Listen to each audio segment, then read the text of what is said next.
This world is broken. The science is outdated, the math is incomplete, and the people are so blinded by greed that they cannot see the way forward. Wait. You're not thinking of intervening, are you? It has to be corrected. Knowledge is not a commodity. It has been and always will be their future. Standing in the shadows is no longer an option. We have to teach them to share freely without fear of retribution. There is too much to teach for just one person. I know. We will have to recruit more people who think the right way. The people who have been shunned by the mainstream. People who have the passion in their heart for the science. How do we find all of these people then? We create an open forum to discuss ideas and build ties. We let everyone have a voice, and we never let greed dictate our path. What do we call it then? Oh, I got it. The Fringe think tank. The Fringe think tank it is then. Now let's give them back their destiny and open it up to the world. Hello everyone, my name is Nathan, otherwise known as Old Man Builds. We have the Benefactor here today, and Gerald will be joining us here real shortly. How's it going, Ben? Pretty good, Nathan. Got a lot of cool updates on the coil. We'll get into that in a little bit, but how you doing? I'm doing great, man. Love to talk about Egypt and the pyramids. One of the best subjects out there, especially when we start talking about Tesla and his one-wire energy and stuff like that. So I'm excited about it. Are we going to have Gerald join us today? Because I know he has some he always has some wonderful insights in this regarding ancient technology. I spoke to him last night, and he said he would be here. He might just be a little bit late. Awesome. Cool. Yeah, no, this is one of my favorite topics. We did a whole chapter on this in the first episode of Divine Science, and it was one of my favorite chapters, going into the theories behind, how the pyramids were ancient technology and what they could have been used for and how they could have been used. Yeah, absolutely. So I think it's interesting. It's still kind of up to debate on what the final answer was, but how to activate them is getting pretty much to a point where it's real easy to figure out now. And right. We're seeing all these markers regarding the technology that we're working with and the technology that, surrounds the pyramids regarding, the flags, like the piezoelectric bed of rock and the water surrounding, just all the different elements are there. So one of the coolest things was when we did our one-wire energy is that Sean put it through the sand. And it was such a significant step because there's sand everywhere in Egypt. And the fact that it transmitted energy right through the water and sand was absolutely amazing. That's incredible. Absolutely incredible. So what's going on is, just so you guys know, the one-wire energy test the coil, put the rod down the center and pull the energy from it. I run mine through the rodent coil to even out the frequencies and give it a resonance. So the way it works is real simple. It's one wire. You put it in, and anything with silica in it, it activates. So it'll make it resonate the actual quartz that's in the ground there. So you have to have the water. You have to have the silica in it. So it could be sand. It could be quartz. It could also be like a salt. So anything with that type of nature with a crystalline form, it tends to do really well with, and it'll produce a ton of energy.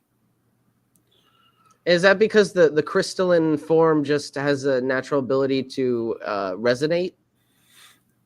See, the whole thing is most people don't understand this about the crystal form. They always use it when they cut off little wafers of it, and they tap one side and tap the other, and they put it under pressure. And they start getting they get a frequency out of it, and they're all excited, and they use it for timing and stuff like that. They're only activating one part of it. What we're doing is we're activating more parts of it. We're activating the magnetic part. We're activating the frequency. We're also activating the octave of it.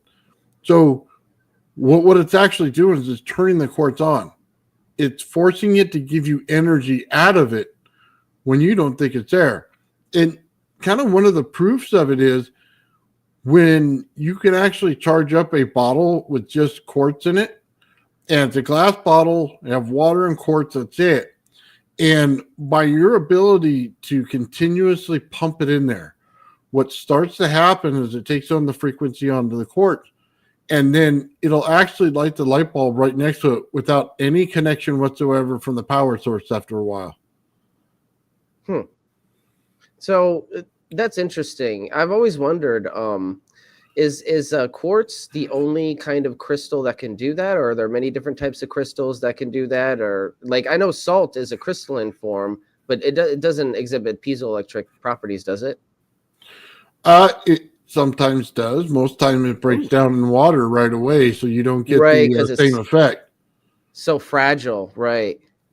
Oh, that makes sense though. Okay, so this is all coming together in terms of, you know, how we can utilize crystalline form for energy gains, and specifically, you know, looking at ancient technology and how they might have utilized it. Yeah, it says Rochelle salt. That's why you always get that comment that comes up for that stuff. It's because it's working in the same level this is. So that's awesome. I'm going to go ahead and pull up a video real quick, and we'll just show you a little bit of what I'm talking about. Sure. Grab your popcorn, everybody. We got a video. But we're not going to show the whole thing. I just want you to see one point. So, all right. When you see this, you can see the glass jar there. You can see the water. And then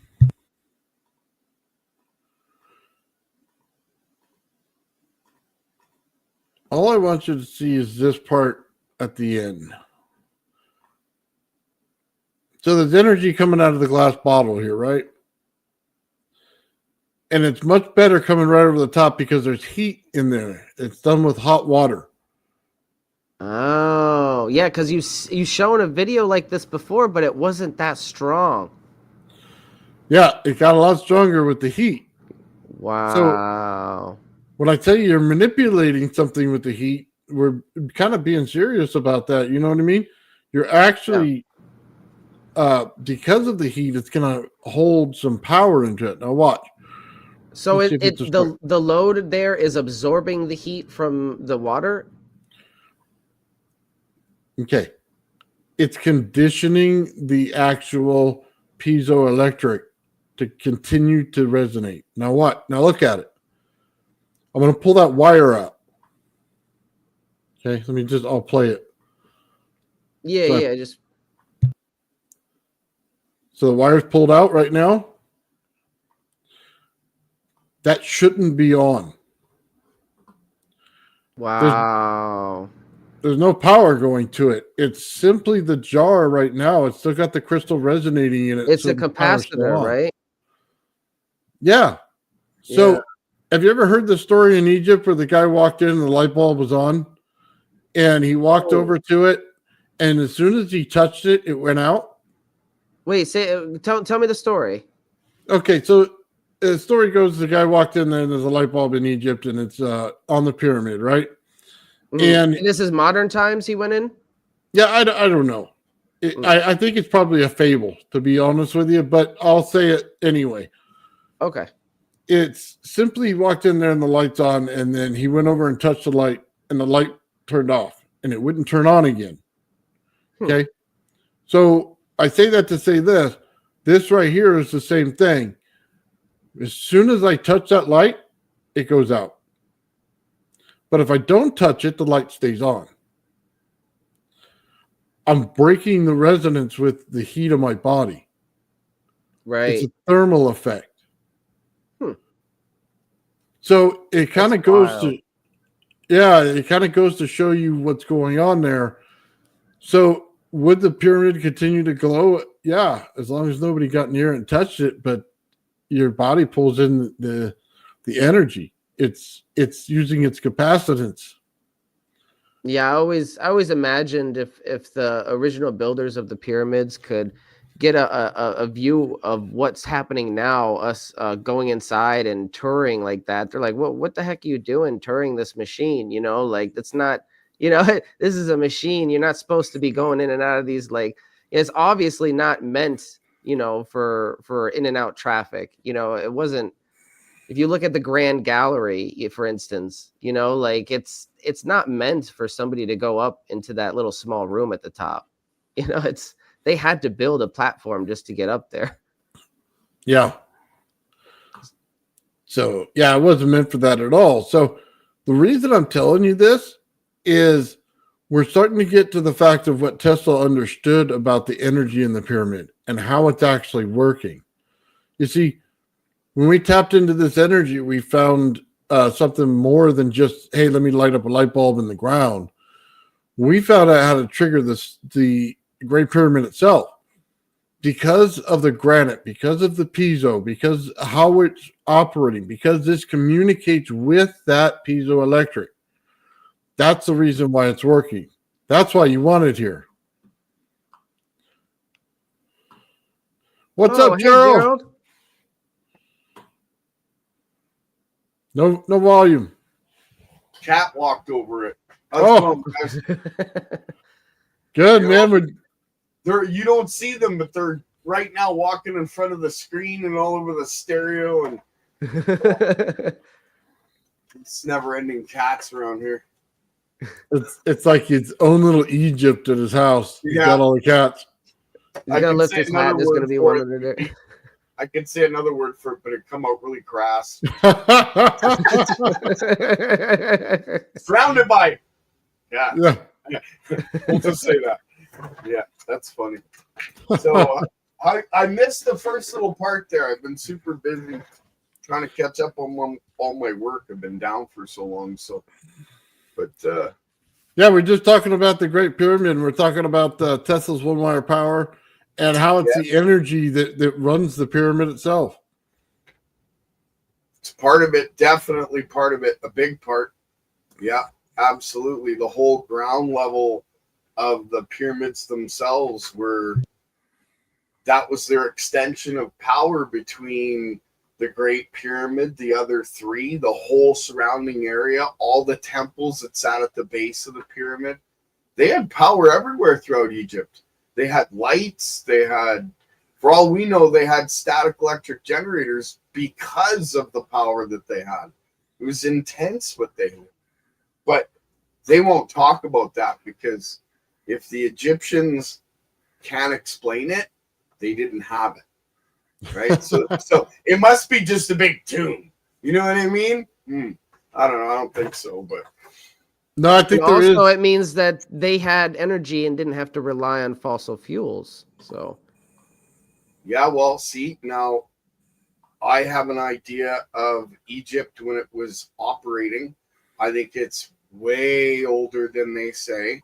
It's the last time it was operating, from my understanding, was around 12,500 years ago, give or take a few thousand years, right? Mm-hmm. And it operated for a very long time before that. I'm inclined to believe you that it's a lot older than anybody previously anticipated. And as Nathan and I have proven in multiple experiments, Nathan, I think, has actually showed them that when you have enough charge and your charge density, you can have charge separation, and your charge density of the negative energy or the cold energy is your ground. You can have platforms that literally defy gravity, or would seem like defies gravity, floating all over the place, just like cars on a highway. There'd be no different. And to them, it would be no big deal. It's just, that's how we do things, right? So, but when things stopped after the flood and certain devices were pulled out of the pyramids to deactivate them, because they were all connected through ley lines, there was a reverberation, like when you take a microphone and you put it close to the speaker when the sound is up, you get that really loud ringing and that pitch. What's happening is you're getting that reverberation, right? And it oscillates so fast, and then boom. So the Mexican pyramid, I think it's called Chihuahua. I'm butchering it, so I apologize. But there was a Mexican pyramid that exploded, and then there was another pyramid, I think it was in Iraq, it imploded. So they didn't quite know how it all interconnected, but in my theory, they were all working all together as one system, and the Great Pyramid and those other three were the control. Do you think that if something happened to one, it could have started like a reaction to another? I think if something started with one, it wouldn't be that much of a reaction. I think if something started with a few, yeah, that would be enough to set things out of balance. Right? So those two that imploded or exploded probably happened independently. Yes. Well, think of it as your load on your system. Once you change your load on your system, then it changes the resonance of your system, and then it goes right out of whack. And if a pyramid, a capacitor, exactly. So, and if a pyramid has a certain frequency because its shape is locked in, and all of a sudden you change it, well, things are going to start to vibrate because they're out of tune, right? Then what do you get? Well, you get an explosive effect or an implosive effect, whatever comes first. Well, they'll fall out of resonance and into vibration is what it is. And then it's destructive interference that destroys them.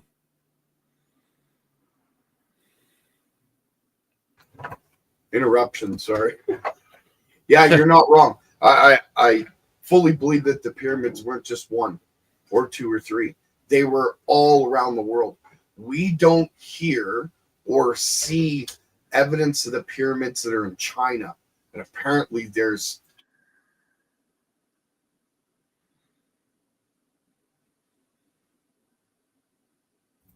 sorry about that, guys. Somebody was walking by, so but apparently there's hundreds in China that haven't been documented in the Western world, so to speak. But I think they tried to cover them up, some of them, right? well, if you have a government that can literally dictate where you go and what you see and how you see it, you can control all that. Anything you want for the public not to see is in your hands. Right? Yeah, I think there was one area, I think it was in China, that they planted a whole bunch of like flowers or something over it so it looked like a hill, but it Mercury Lakes. Yes. We're not going to get into Mercury in this talk, but Mercury was very, very significant in the pyramids and what Moses was doing. So what was Moses doing with the pyramids themselves? Remember, he was high priest, and he knew everything about the pyramids, how they work, what their purpose was for, how to tweak them. Right, so that information was probably passed down from priest to priest. For Moses, it was taught to him because he became part of the Pharaoh's family, right? So he became a priest, and he was taught in all the ways of the priests. So So what was it for? Well, remember, the pharaohs used to eat mifkit on a regular basis. What's mifkit? Mifkit's manna.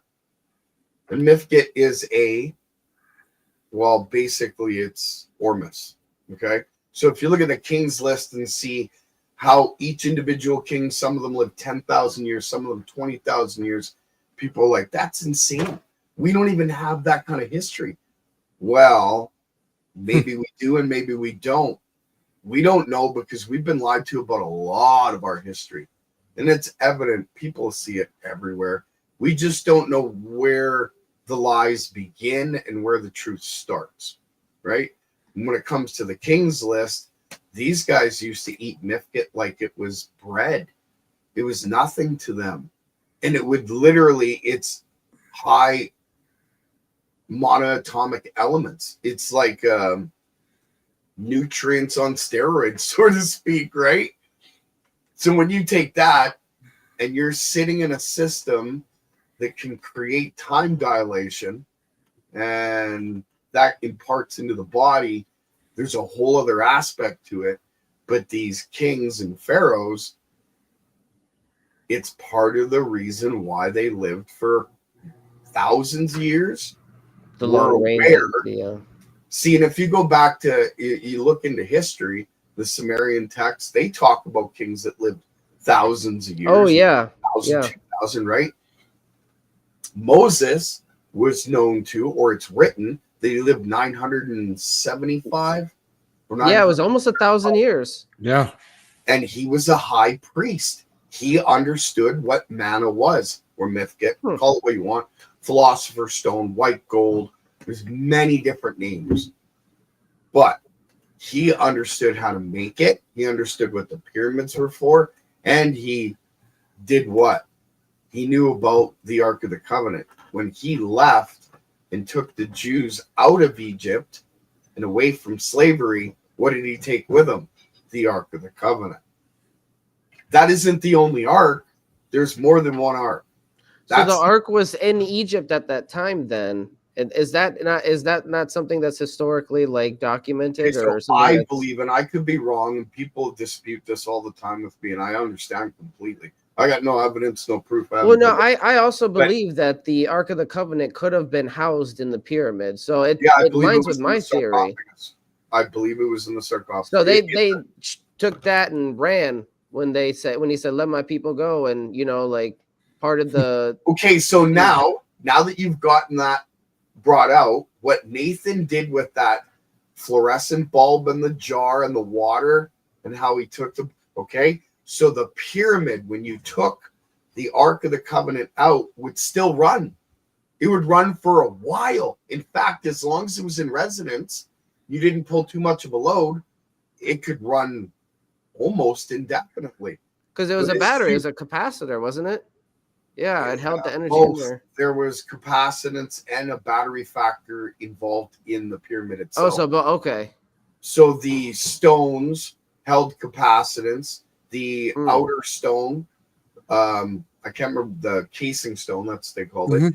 That acted as an insulator, so that held the capacitance in. And those giant black granite boxes that were underneath the pyramid, those acted as batteries. Okay, so there was multiple factors that made the system run. You couldn't just have one, you had to have them all. Right? So as that whole system was running together, it was running in resonance because it's feeding off each other. But the Ark of the Covenant is a high frequency, high voltage capacitor. Does a couple other things, but that's essentially what it would act of in the pyramid itself.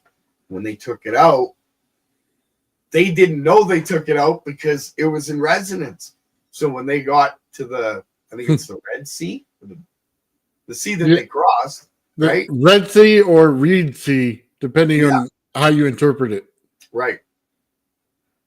So when they got ready to cross, that's when the Pharaoh, somebody had pulled too much of a load out of it and everything shut down.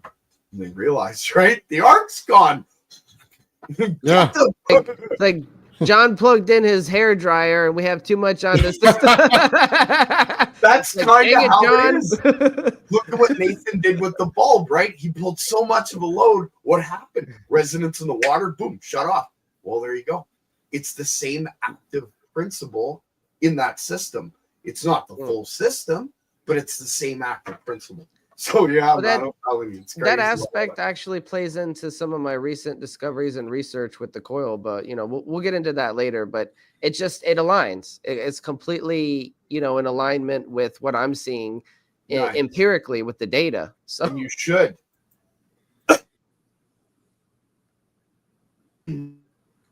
So one of the things I want to talk about is underneath the pyramid, and it says basically right here. There's a water pump system and basically a fusion reactor. So in a way, I completely agree with that. When it comes up and it hits that bottom part, you're on mute, Gerald. Oh. Yeah, when it hits that bottom part, you're getting a pulse wave throughout the whole thing. So if you see my... Sorry. If you see my video on the ultrasound pulse, it's doing the same process right there. It's amplifying the amount of energy inside the pyramid in both directions. So in the positive and the negative direction, causing it to amplify. So every time it hits, it amplifies it with that pulse wave. So it's a continuously running thing, and you can't run without it. It has to have that pulse wave in it. Okay, so can I give you a little bit of insight into that? Yeah, go ahead. All right, everybody. We're going to talk about monopoles. Okay, here we go. Okay, so a pyramid, in the center of the pyramid, 2/3 of the way down, and I'm not sure if it's in the Queen's chamber or if it's in one of the chambers below it or above it, because of the way sound pushes energy and it fills the inside of the whole pyramid itself, and the pyramid acts as a capacitor. 1/3 down from the inside apex of the actual pyramid itself would be considered the heart, right? So the heart of the pyramid, what is that? It's a giant Evo. It's a giant atom. It's a ball lightning. It's a fusion sphere. Call it what you will.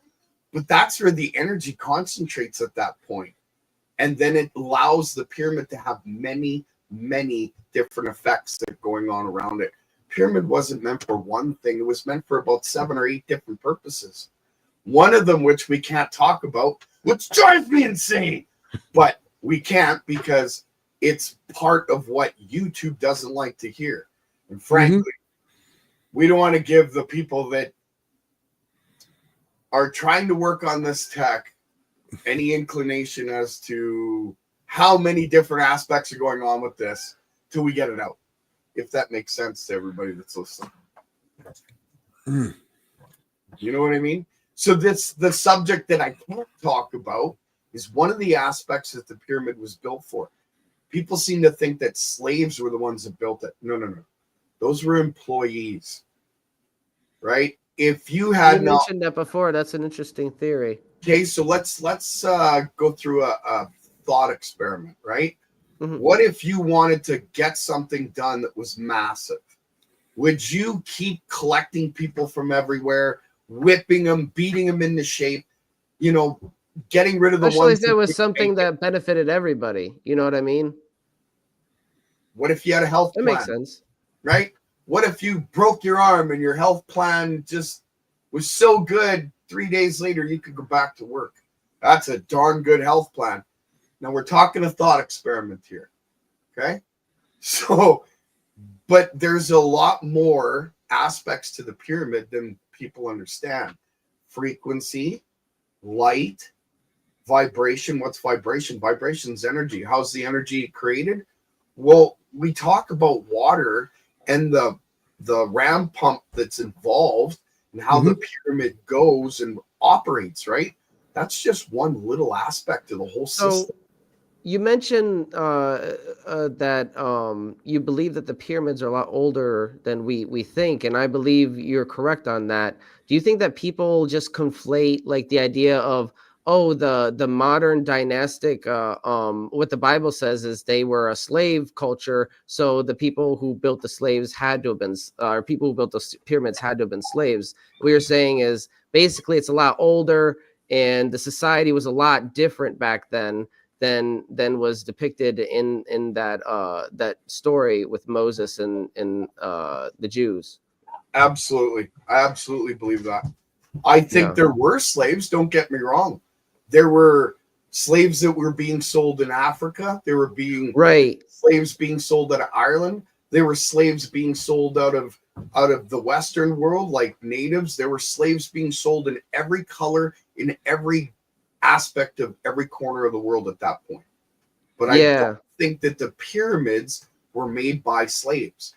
And I think it's important to make that distinction too, because some people might misinterpret what we're saying and saying, like, oh, they didn't exist at all. No, the culture was probably a pre-dynastic culture that existed way before anything that we have documented. And I'm sure that the pyramid used slaves in some aspects of building. But you're talking a mechanism that's far beyond most people's understanding today. So what does that mean in the big scheme of things, looking at how people thought of things back then in comparison to now, right? Exactly. So and especially if we're looking for a reflection of our own technology and they did things completely different, we're not going to find that. We're not going to find a reflection of our own stuff. Exactly. And if we're a more intelligent race than our previous ancestors, how does that bode with them building a pyramid and understanding how things are put together, how they work, where they're supposed to be aligned, why they're aligned that way, and all the operating factors involved in it. You get one thing wrong while you're putting this together, the whole thing doesn't work. And including the celestial aspect too, which is extremely, extraordinary feat all in itself. And how long did it take to build? They say what, 20 years, 30 years or something like that. It was some crazy amount of time. Your celestial alignment's not going to be the same from when you started, from the time that it's ended. So how do you know that span of time and that shift within your polar revolutions is going to line up perfectly when you're done? Well, you have to have the perfect math for that. Okay, well, now you direct all your slaves to do the perfect work in order to make such a great feat operate in the way that it is? I don't buy it. I don't. I think it's just like if we wanted a skyscraper built, do we go and hire people that don't know how to hold a hammer, or do we? No, you raise an important question. This is an important question that popped into my head. Like, the precision is so obvious in the design of the Great Pyramids, right? The precision is there. If you have a bunch of people who are forced to build that, you would think that they're going to slack off and cut corners and stuff. They're not going to give a s, like they're not going to care because they're not. Yeah, and that's kind of obvious, to me. So I don't believe the Masons were slaves at all. I'm sorry. I've known too many of them in the past. And I don't want to get into a big rant about the Masons, but I think a lot of the Masons, not all of them, there's a few good ones out there, just like there's a lot of good people out there. But I'll say there's a few good ones out there. And a lot of the Masons, unfortunately, are nothing but liars and thieves. Sorry, when you swear an oath to a man by the name of Hiram Abiff and think he's your freaking master, all the power to you. Well, aren't like 90% of them like unaware? And I could be a moron. I'm just saying, right? Like, aren't like 90% of like Freemasons like not on that tier to understand the full, like they don't know all of it? You know what? They say that, but I'll tell you this. I've known when I was growing up, my dad was a miner, okay? And he was the one that was responsible for bringing people up and down through the mine shaft to get them to the basement level, so to speak, and then up to the top, right? And get them out. So because of where he worked, there was a lot of Masons that worked in that company, low level, higher level. Back of the camera, please. The whole 9 yards. So we knew good people, bad people, that kind of thing, right?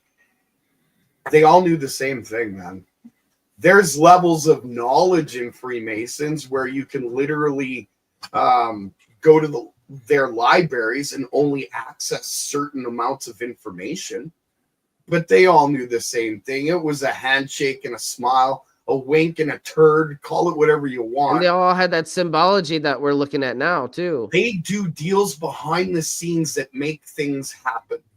Okay, now when the forefathers of the United States put the United States together, a lot of them were Freemasons, but they were honorable Freemasons. They weren't the ones that want to actually do, I don't want to say a lot, but they're involved in things they shouldn't be involved in, and I have no respect for them. I just don't. I'm sorry. It literally is written in multiple books and in multiple prophecies that people that do things in secret with a handshake and a wink are the ones that are manipulating the world and treating everyone like a bunch of dumb monkeys. And that doesn't bode well with me. I don't know. The appeal for those secret societies, it always seemed like kind of sadistic almost. All right, guys, we're way off the rails here. Let's get back to the Egypt. Right. So I'm sorry if I answered the question in an offshoot way, or if I went into a rant. I apologize, everybody. Now you know how I feel about Freemasons. Let's get back to the pyramids. So here's a question that comes up. People always ask, like geopolymers, is there concrete on the outside of the pyramid, or was it cut stone? You know what? I think geopolymers were made stone. They were a poured stone, like a concrete, right? It was a certain mix. I think there was stone in it. Don't get me wrong. I have a recipe from the Geopolymer Foundation, and it's 95% aggregate, and then there's lime in it, limestone, and 12 to 15% water mix. And if you break all that up and you pour it into a form and let it solidify, it looks literally like you just built a brick from the pyramid. It's insane. So it's more like cement and less like you like have like a molten hot, like melted, you know, piece of I don't rock. believe it was molten hot. Honestly, I think it was mixed, More like a mix. porridge. Okay. Yeah. And then it was poured. And once it got to a point where it was like solidifying, it would become almost like a gel, like a jello, and it would form. So if you had this weight that was a ton and you had your form sitting on a brick that was already like a 2-ton brick, right? And you put your form on top and you poured your geopolymer, it would get so close to the other one, it would almost bond, but not quite. Be like a razor blade between the two. Sound familiar? And then as soon as it solidified, you would have those little bows around the corner, around the edge, right? How in some of the ancient megalithic structures, you have, it almost looks like a marshmallow or like a cushion, right? Yeah. That I believe is geopolymer. Were they all geopolymer? That's a stretch. But I do believe a lot of it was. Where maybe they the were, critical foundations and all that stuff. Right? I'm no pro. Hard to reach place. Can't be wrong, but I do believe a lot of it was geopolymer. The casing stones, I think, could have been geopolymer. Certain sections were geopolymer. The large 10, 15-ton stones, those could have been geopolymer. Were they? Not so sure.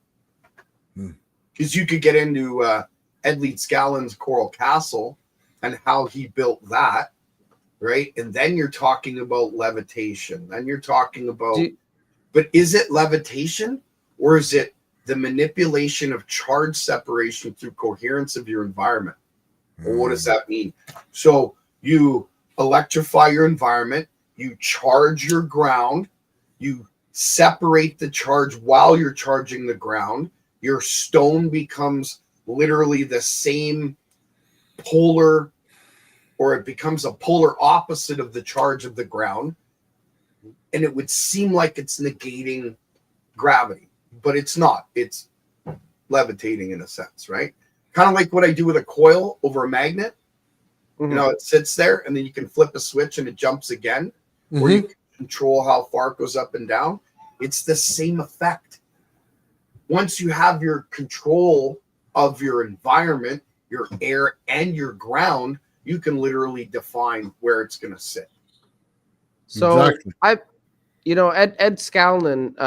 Leedskalnin, he claimed to know the secrets of the pyramids, and he clearly had a part of it. But when you go there, some of the sculptures are not very precise, like you see in Egypt, which leads me to believe that he had maybe the levitation aspect, but not the mix, the concrete. You know, because I'm kind of inclined to believe now that maybe some of the statues we see that are so symmetrical are maybe molds, you know, used with that kind of mix. That's how they got them so perfect. He didn't maybe have that technology, that aspect of it, but he had one aspect of it, which was how they, you know, maybe lifted the stones. Okay, so Ed Leedskalnin had more than what people understood. Every stone and every statue that is in that spot that he put together is all made out of one very specific type of stone, coral, right? So what's coral? It's calcium or calcite to some degree. We were talking about that, right, Nathan? Yes, we were. So if you understood how electromagnetic vortexes and waves are created, and you were able to create a certain amount of magnetic spark, we'll say in a thought experiment, you would be able to create sort of like a laser or more like a plasma cutter, and you would literally be able to, like with a pen, draw through coral. In a thought so experiment. maybe he had that. He just didn't use molds, and the Egyptians might have, to get the precise like symmetry with the faces and all that. Well, So I'm just wondering how they got that. In any large construction project, whether you're building a skyscraper or you're building just a regular building, your foundation has to be poured. Once it's solidified and you have your beams and your columns and everything in play, you can build the floor. Well, building the floor is a different material. It's a different process. So then once the floor is built, then you got to put up your walls. Well, that takes a different person. There's a carpenters involved. There's framers involved. There's wiring involved. So all these different processes that go into building a building today, the same as building a pyramid, right? They were different processes at different points in the construction of the pyramid. Same thing for Ed Leedskalnin. But Ed Leedskalnin understood. See, and here's a key point that I haven't brought up. And I'll tell everybody right now, and I don't know if Ed Leedskalnin could do it today compared to the day he did it then, because there's a couple things that have changed in that time. But Ed Leedskalnin is something I'm not sure if people have noticed, is right on the very, very tip of the Bermuda Triangle. And if you look at where he's at in the Bermuda Triangle and where he placed the stones, how he placed the stones, his area formed another triangle. But it's the inverted point triangle of the Bermuda Triangle itself forming what? A six-pointed star, a hexagram. Well, what is that? That's the point of a triangle that spins, and he's sitting in the opposite spin of that tip of the triangle. He's manipulating vortexes like that. He knew exactly what he was doing. Because he was in that spot, sitting over a massive amount of coral in the tip of the Bermuda Triangle, in the inverted point, when he took his, there's a wheel that he built, Vinny St. Vincent, you guys got to go check out his channel. Guy's freaking awesome. He studied Ed Leedskalnin. He knows what he's talking about. He built the machine that Ed Leedskalnin has, and it's a spinning wheel of ceramic magnets, and the horseshoe magnets that are on the outside complete the cycle, and it's positive, negative, positive, negative, positive, negative, all the way around. And he literally has a pole that goes under between that, in the center of that system, down into the ground, all the way into the water. And he literally uses the water, the tides, because when he was electrifying his system with the spin and pulling that pole through the center of it down into the water, he was also watching the waning moon and the waxing moon from when the tides came up, because as the tides came up underneath the coral castle, it was literally forming an electrical pressure because the water was acting as a negative. If you've ever been to Coral Castle, in the center of it, he cut a stone set of stairs that go down into a cavern that reach a cave that go into a running river of water underneath Coral Castle. And there was a whole area that would fill up when the moon would wax and wane. So he understood how the flow of tides would bring that water up. He would negatively charge that water, which gets what? Seeped into the coral, because coral's hydrophilic, just like geopolymer. It would suck up all that electricity. It would charge the ground, and then he would have the ability to literally lift a stone, if that's the way he did it. So based on that theory, it's location based, right? So do you no and yes. I was gonna say, if it is location based, do you think that's why he had to move his coral castle? Perhaps. I never considered why he moved it. I just know Yeah, that he moved it to the perfect spot. Oh, so maybe he was trying to find the perfect spot. It's not like somebody like made him move. Yeah, Like, you're doing something funny over here, boy. see, and that's the thing, that the story that we all hear about, that story that bothers me. He was made to move what he was building. I don't think so. I think he was looking for the spot and he found it. And they didn't want that to be one of the things that people were concentrating on.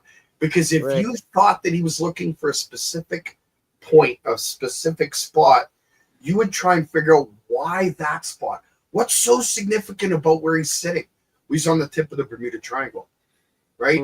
The Bermuda Triangle has its own spin due to multiple factors: environment, the mountain ranges underneath the water, the way that the water flows, where the poles go. There's so many factors. It's crazy. But he understood how it all worked. So, yeah, I think that the way that the pyramids operated were much in the same way. When the moon waxed and waned, the River Nile was right close to the Great Pyramid. And they recently found a dry riverbed that went right beside the pyramid that they believe was used to move the stones in place in order to build the pyramid itself. Well, I don't know about them using that. They could have. That's definitely a possibility for some of the stones, maybe the foundation stones. I don't know. But that river that was beside the pyramid could have been part of the whole waxing and waning, and how the aquifer that was underneath the pyramid would fill up, create pressure. Because of the electrical that was going on in the pyramid itself, that would act as a grounding rod, and the water would become electrified negatively, which, because it attached to the River Nile, would go throughout the whole area. And now you have negatively electrified ground where people feed their plants. What does a plant do when the ground has more power than what's above it? Pushes up. So if your plant's naturally pushing up and it's sucking up that negative energy, what's it reaching for? Well, we all know that negatives, they attract. Positive and negative, they come after each other like crazy, right? They're like lovers in the wind that can never touch. So when those plants are growing and you're pumping negative energy into the bottom of it, how fast can they grow? How big can they grow? And because of the charge separation, what are they actually growing when it comes to elements within the plant itself? Transmutation doesn't happen just inside ball lightning. There's a lot of factors that get involved with transmutation. It happens naturally on Earth everywhere. We all know that. So I got a question for you, Gerald. Okay, go ahead. How do I say this? Because I don't want to say it wrong. Like a transmutation or a, you know what I'm talking about, right? Yep. So in the actual outside stones, they found shells that were inside of them. So my thought of it is, you just need calcium in the ocean, and the ocean builds the shell, right? But it builds it to a certain shape. I don't think that when they pulled the stones, they stopped to look at which shape it was, just the fact that it was a shell. So do you think that there was some of that going on in there when they were having that process going? Was the shell actually built inside the stone? Okay, so back in that day, I'm not sure if they had a bunch of lime quarries or calcium quarries, if you understand where I'm going with this. So if you lived close to the ocean, you can have boatloads of people go and collect tons and tons of shells, crush them, and what does that give you? Right? Calcium carbonate gives you lime, gives, depending on what you're collecting and what you're crushing. You're mixing that with the aggregate of geopolymer. That's how I believe some of those got in there. Think about a massive vat of shell, and you got like hammers of wood or stone, whatever you're using, and you're smashing them into bits, turning them into dust. You're mixing that in your aggregate as a binder for your geopolymer. That's how I believe those shells got in there. I could be wrong, but that's my theory on it. Okay, so you think they were broken up and put in there intentionally? Now, they could have been grown through some form of resonance when the geopolymers were forming, if they had systems in play while they were building the pyramid itself. Because remember, they did have ways of creating resonance on a smaller scale as they were building the pyramid, or the Great Pyramid itself. You know what I mean? Well, it wouldn't matter if the water was porous and it sucked up water. Then you have calcium and you have water, and if you had the electricity in there, of the negative electricity, you could actually grow it in there. Now, could it be that they used it and poured it? Absolutely. Could it be that there's some built in there if they're perfect? It could be. Vortex brings up the calcium carbonate heated with lenses to produce lime. Absolutely. And we all know they used lenses. So there's it. I can't remember the gentleman's name. I apologize if I'm butchering your name. He brings up the Red Pyramid and how the Red Pyramid was a chemical reactor. I fully believe that. I believe they had multiple pyramids that were chemical reactors. So why not use a pyramid shape as a focal point for a lens in order to do exactly that? Heat calcium carbonate to turn it into lime. And then have that dried out, use that as point of your geopolymer mix. If you look at it from an industrial building point of view, Land of Chem, thank you, Quaten. I think that's how you pronounce your name. But if you look at it from an industrial building point of view, all these little things that need to be put together for the pyramid to actually work, they're all there. They're all just, we've been kept from certain parts of it so that we don't understand how to look at it in a bigger point of view and put them all together in one machine. That's basically what it is. You couldn't hold anybody in there while that thing was running. I wouldn't want to walk 2 feet near that thing while it was running, let alone going inside it. That's why it was sealed. It had to be sealed. Yeah.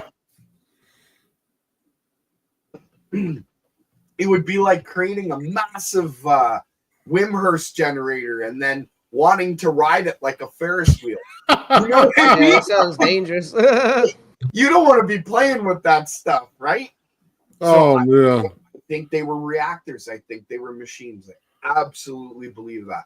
They may not have been able to manipulate metal the way that we've done since the industrial age. Copper, brass, iron, stainless steel, all that, right? But at the same time, that doesn't mean they couldn't do what we could do in a different way. Using stone and sealing it perfectly? Well, you have a vacuumed chamber at that point. What can't you do with a vacuumized chamber? You know what I mean? So if you can build one, you can build another, and so on and so forth. So absolutely. Okay. I got another picture here for you. Okay. This pyramid. So yeah, the bent pyramid, they call it, right? Yeah, it's made with big sticks inside, or pillars, whatever you want to call them. It looks like mud brick hut, the way it's put together. So, do you believe it's older or newer than the Great Pyramid? You know what? I won't lie to you. I haven't done a lot of research on this one, but my first opinion of it was that it was a form of a reactor built maybe before the pyramid in order to facilitate something that was made for the building of the pyramid. And that's why they didn't care about it. I don't know a lot about this one. So I can't really elaborate on it. Right? I don't want to lead anybody in the wrong direction, because like the casing stone is different than what you would consider in any other pyramid, and what it was built of and the way it was built seems like it was kind of like a throwaway, right? You know what I mean by that? Well, I would just say this. It's built with wood beams. So wood beams you can carbonate. You can't carbonate the stone. So this one they can carbonate. So they would say that it came before the other one, which would be an incorrect way of looking at things. So I think this is built after the Great Pyramids, not before. And I think this is the only one that has a chance of actually having a casket in it.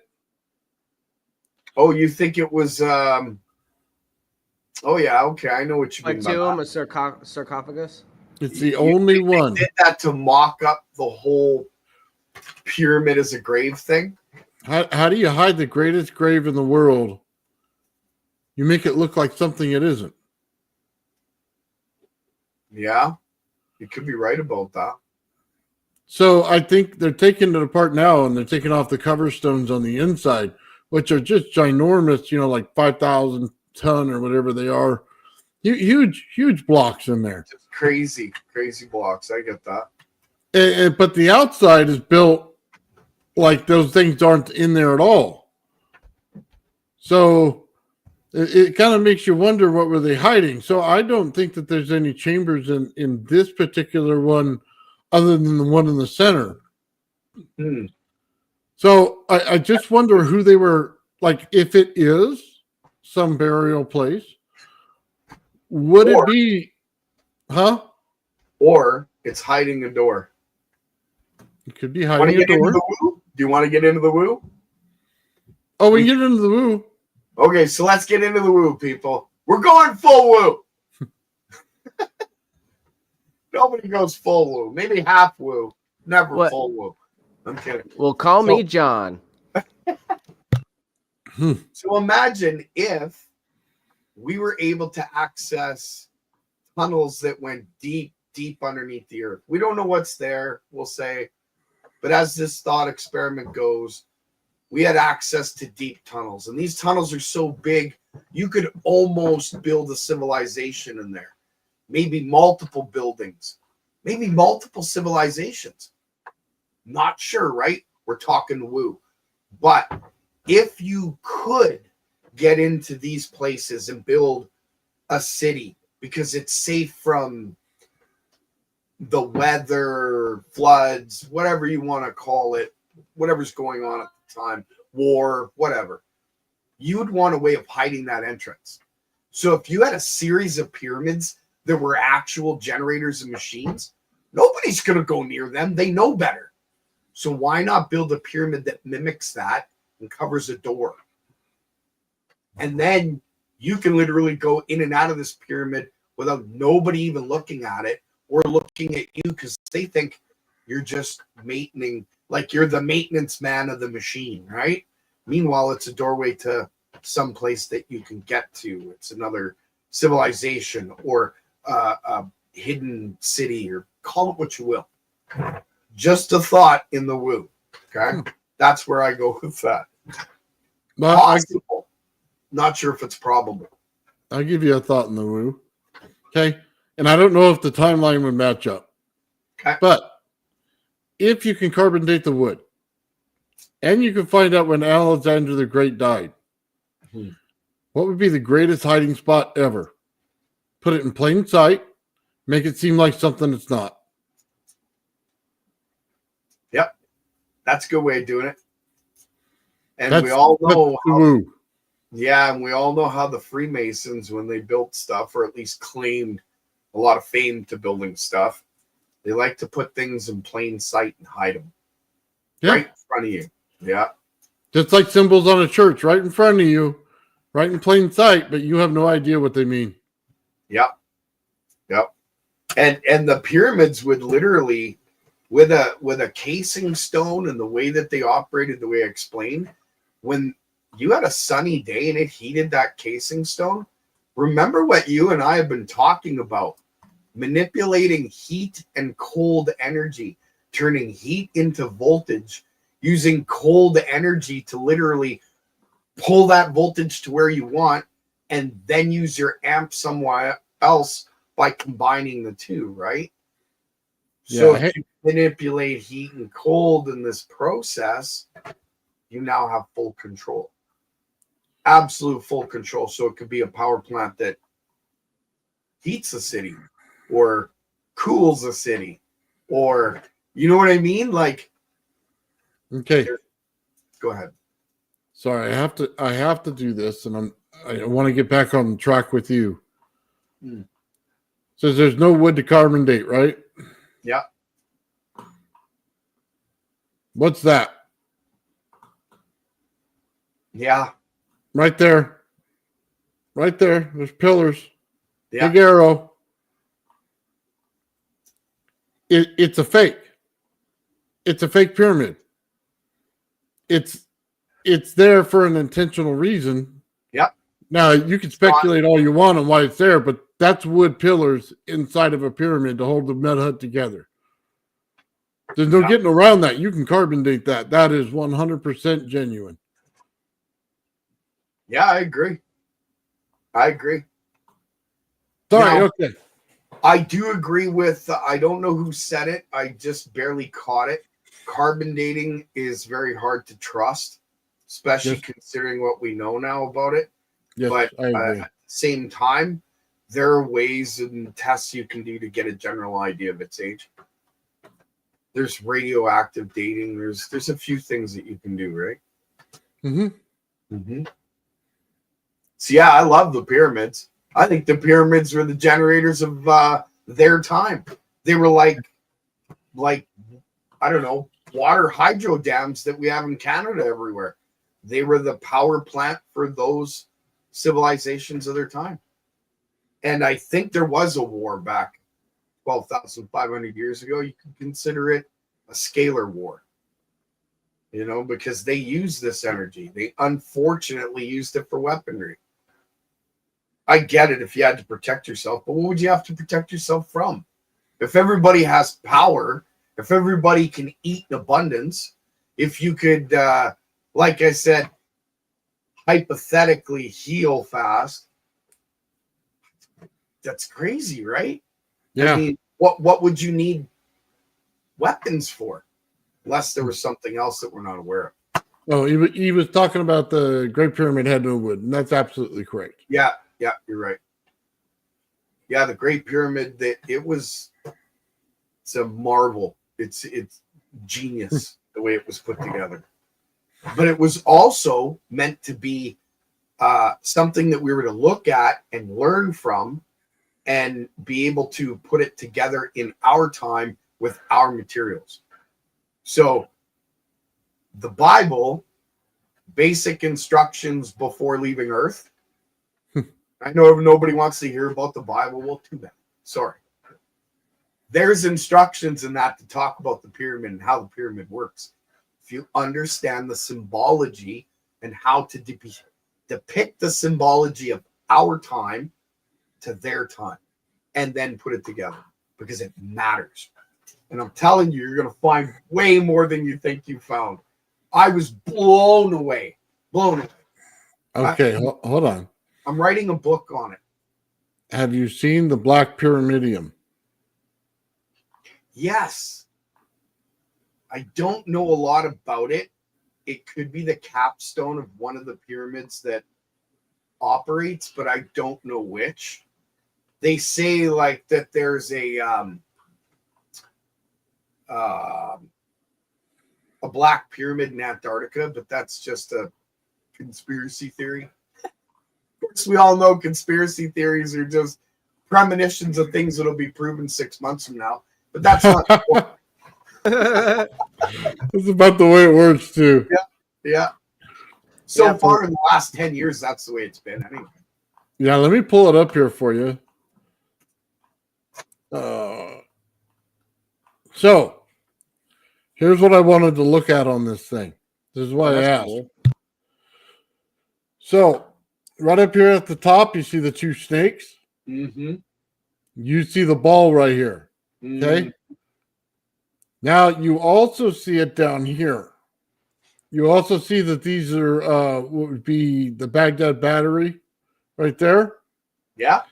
We see the eyes, the intelligence. We see the feathers. Okay. Yeah. Now, we know the symbol for resonance is right over here. It's the Ankh. Okay. We also see the pyramid in there. And right here, we know that the bee and the plant, if you resonate them, okay, or bees are attracted to resonance, plants grow with resonance. So, what do you think's going on? Well, I know what's going on. Do you want to know what I see? Go ahead. Okay. So if you look at the symbology on the left side to that resonance circle and the symbology on the right side to that resonance circle, they're 180 degree out of phase mirrored images.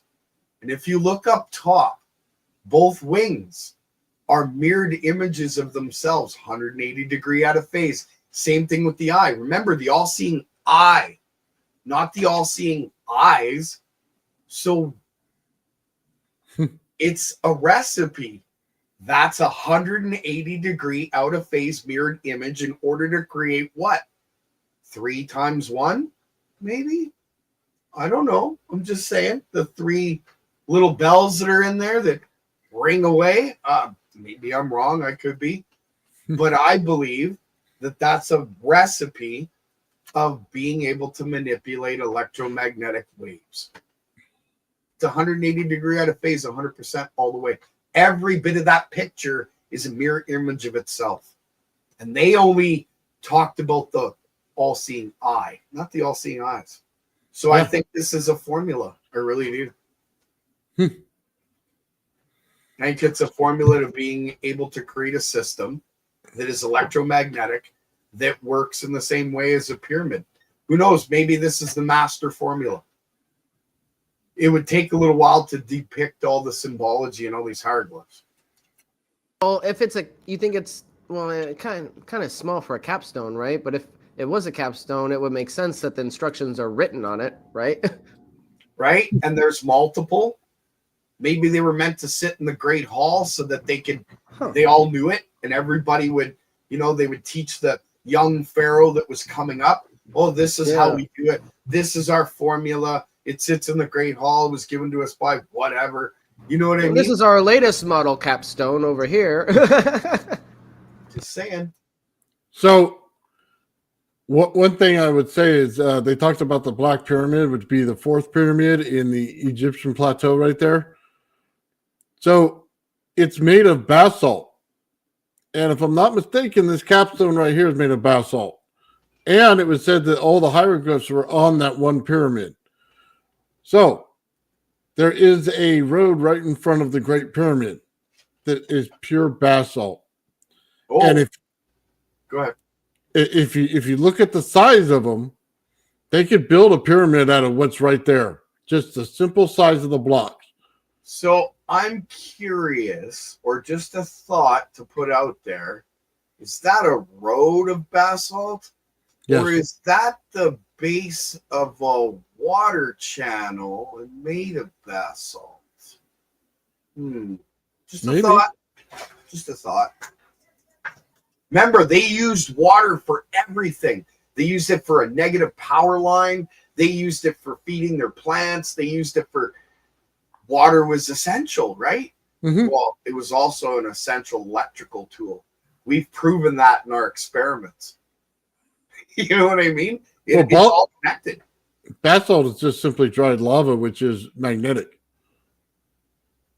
Yeah. So you can actually use it instead of your ferrite cores. Sure. And you can put it in there like that. And they have whole cities that are made of basalt, and they have a big magnetic signature around them. Man, if this system was worldwide operating, you'd have force fields around certain cities.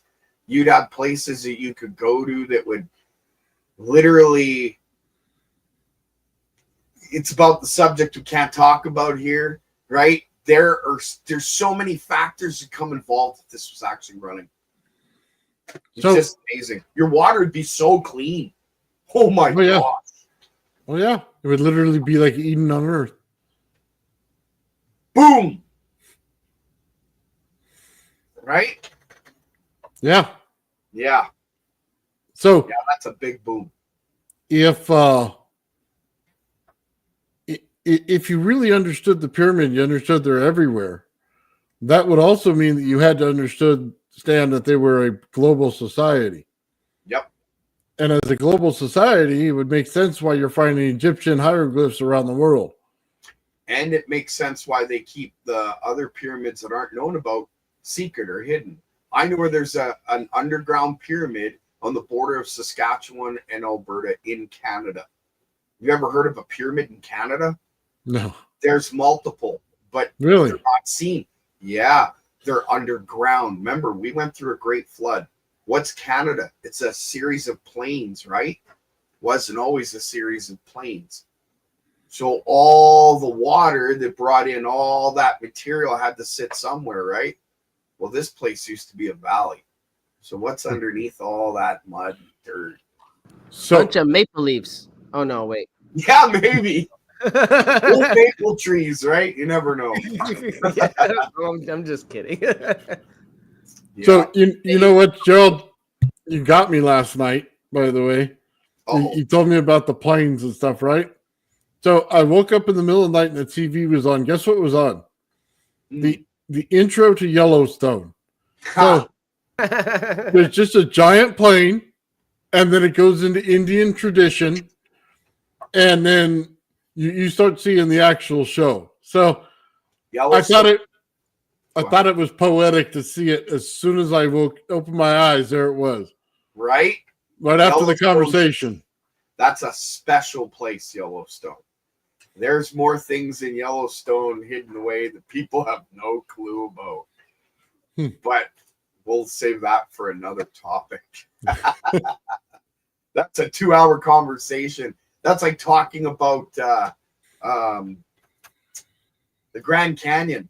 Oh, the Grand Canyon's a marvel, and there is so much there that's hidden away that they've been trying to destroy over the last 25 to 40 years. They're never going to get it all, but they're doing a damn good job right now because they have it restricted off. Nobody can go there and see what they're doing, right?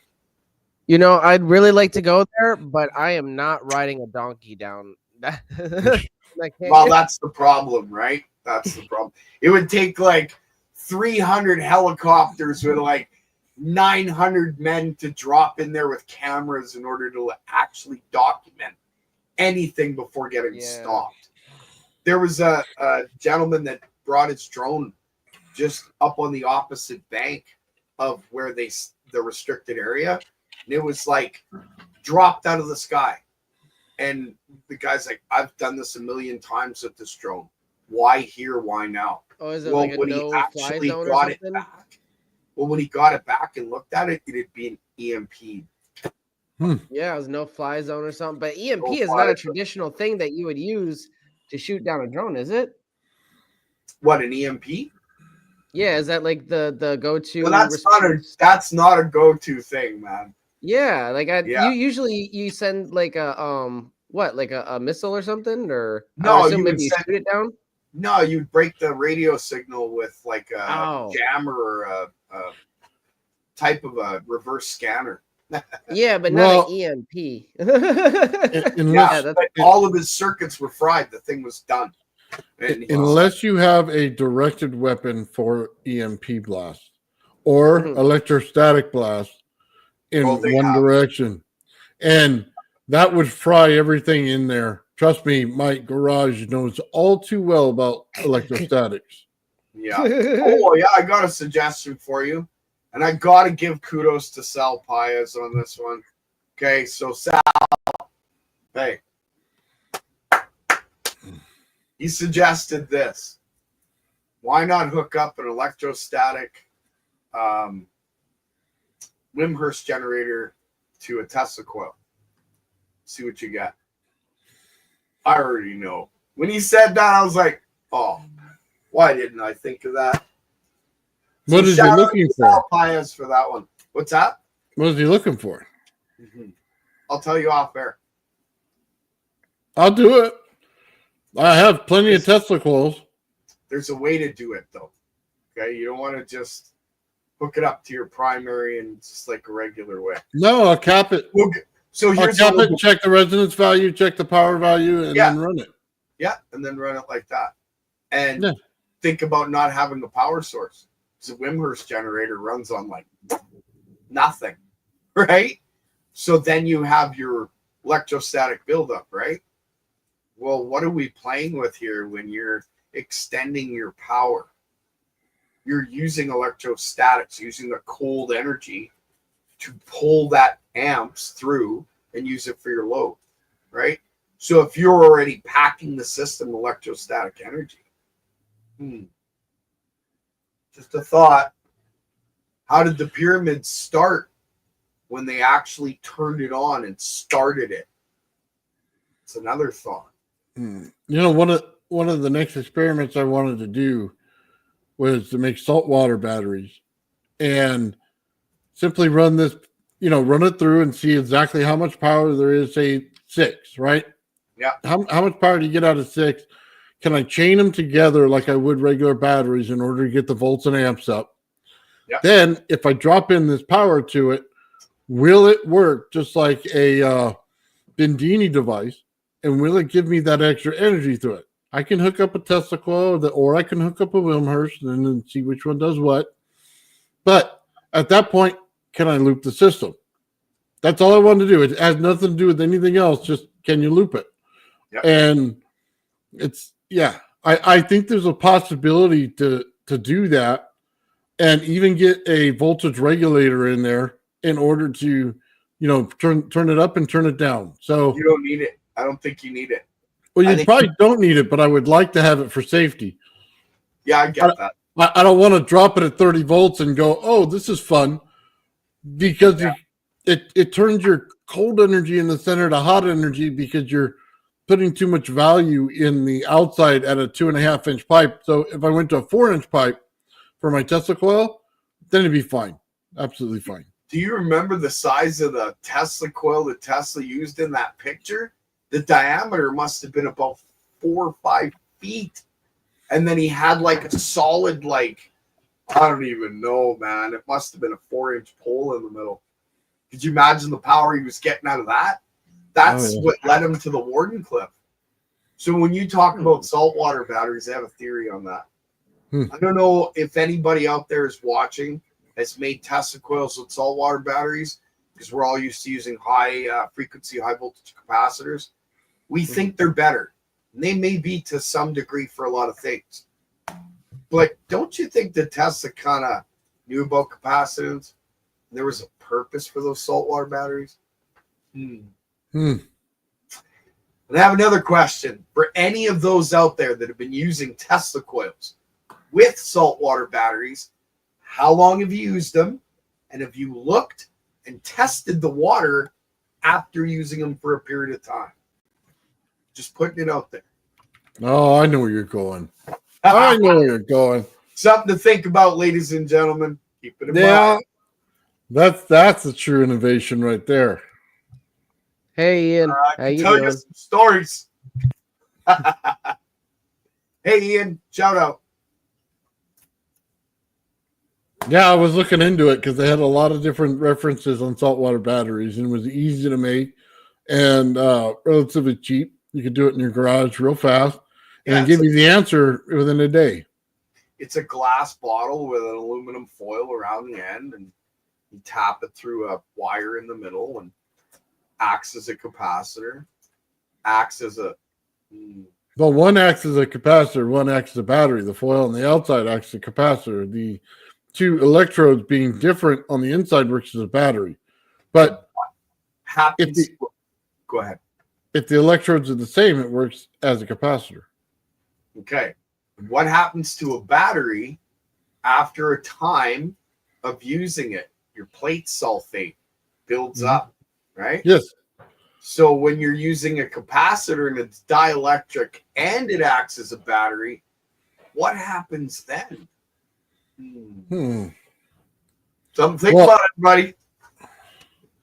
This voltage, by the way, has a very unique way of showing different properties in it, in holding in something.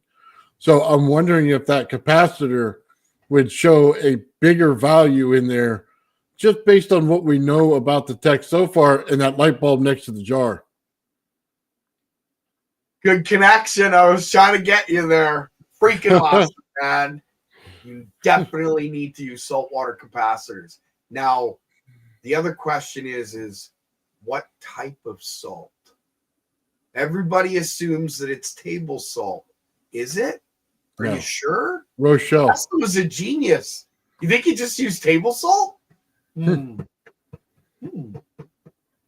saying. I'm saying that for the public, Nathan. I already know you know what I'm talking about. Oh, okay. Yeah. Sorry. Yeah. No, it's all good. I'm not dissing on you at all, brother. And I'm not dissing on the public. I'm trying to get people to think. There's a purpose behind using saltwater capacitors. And they do more than you think.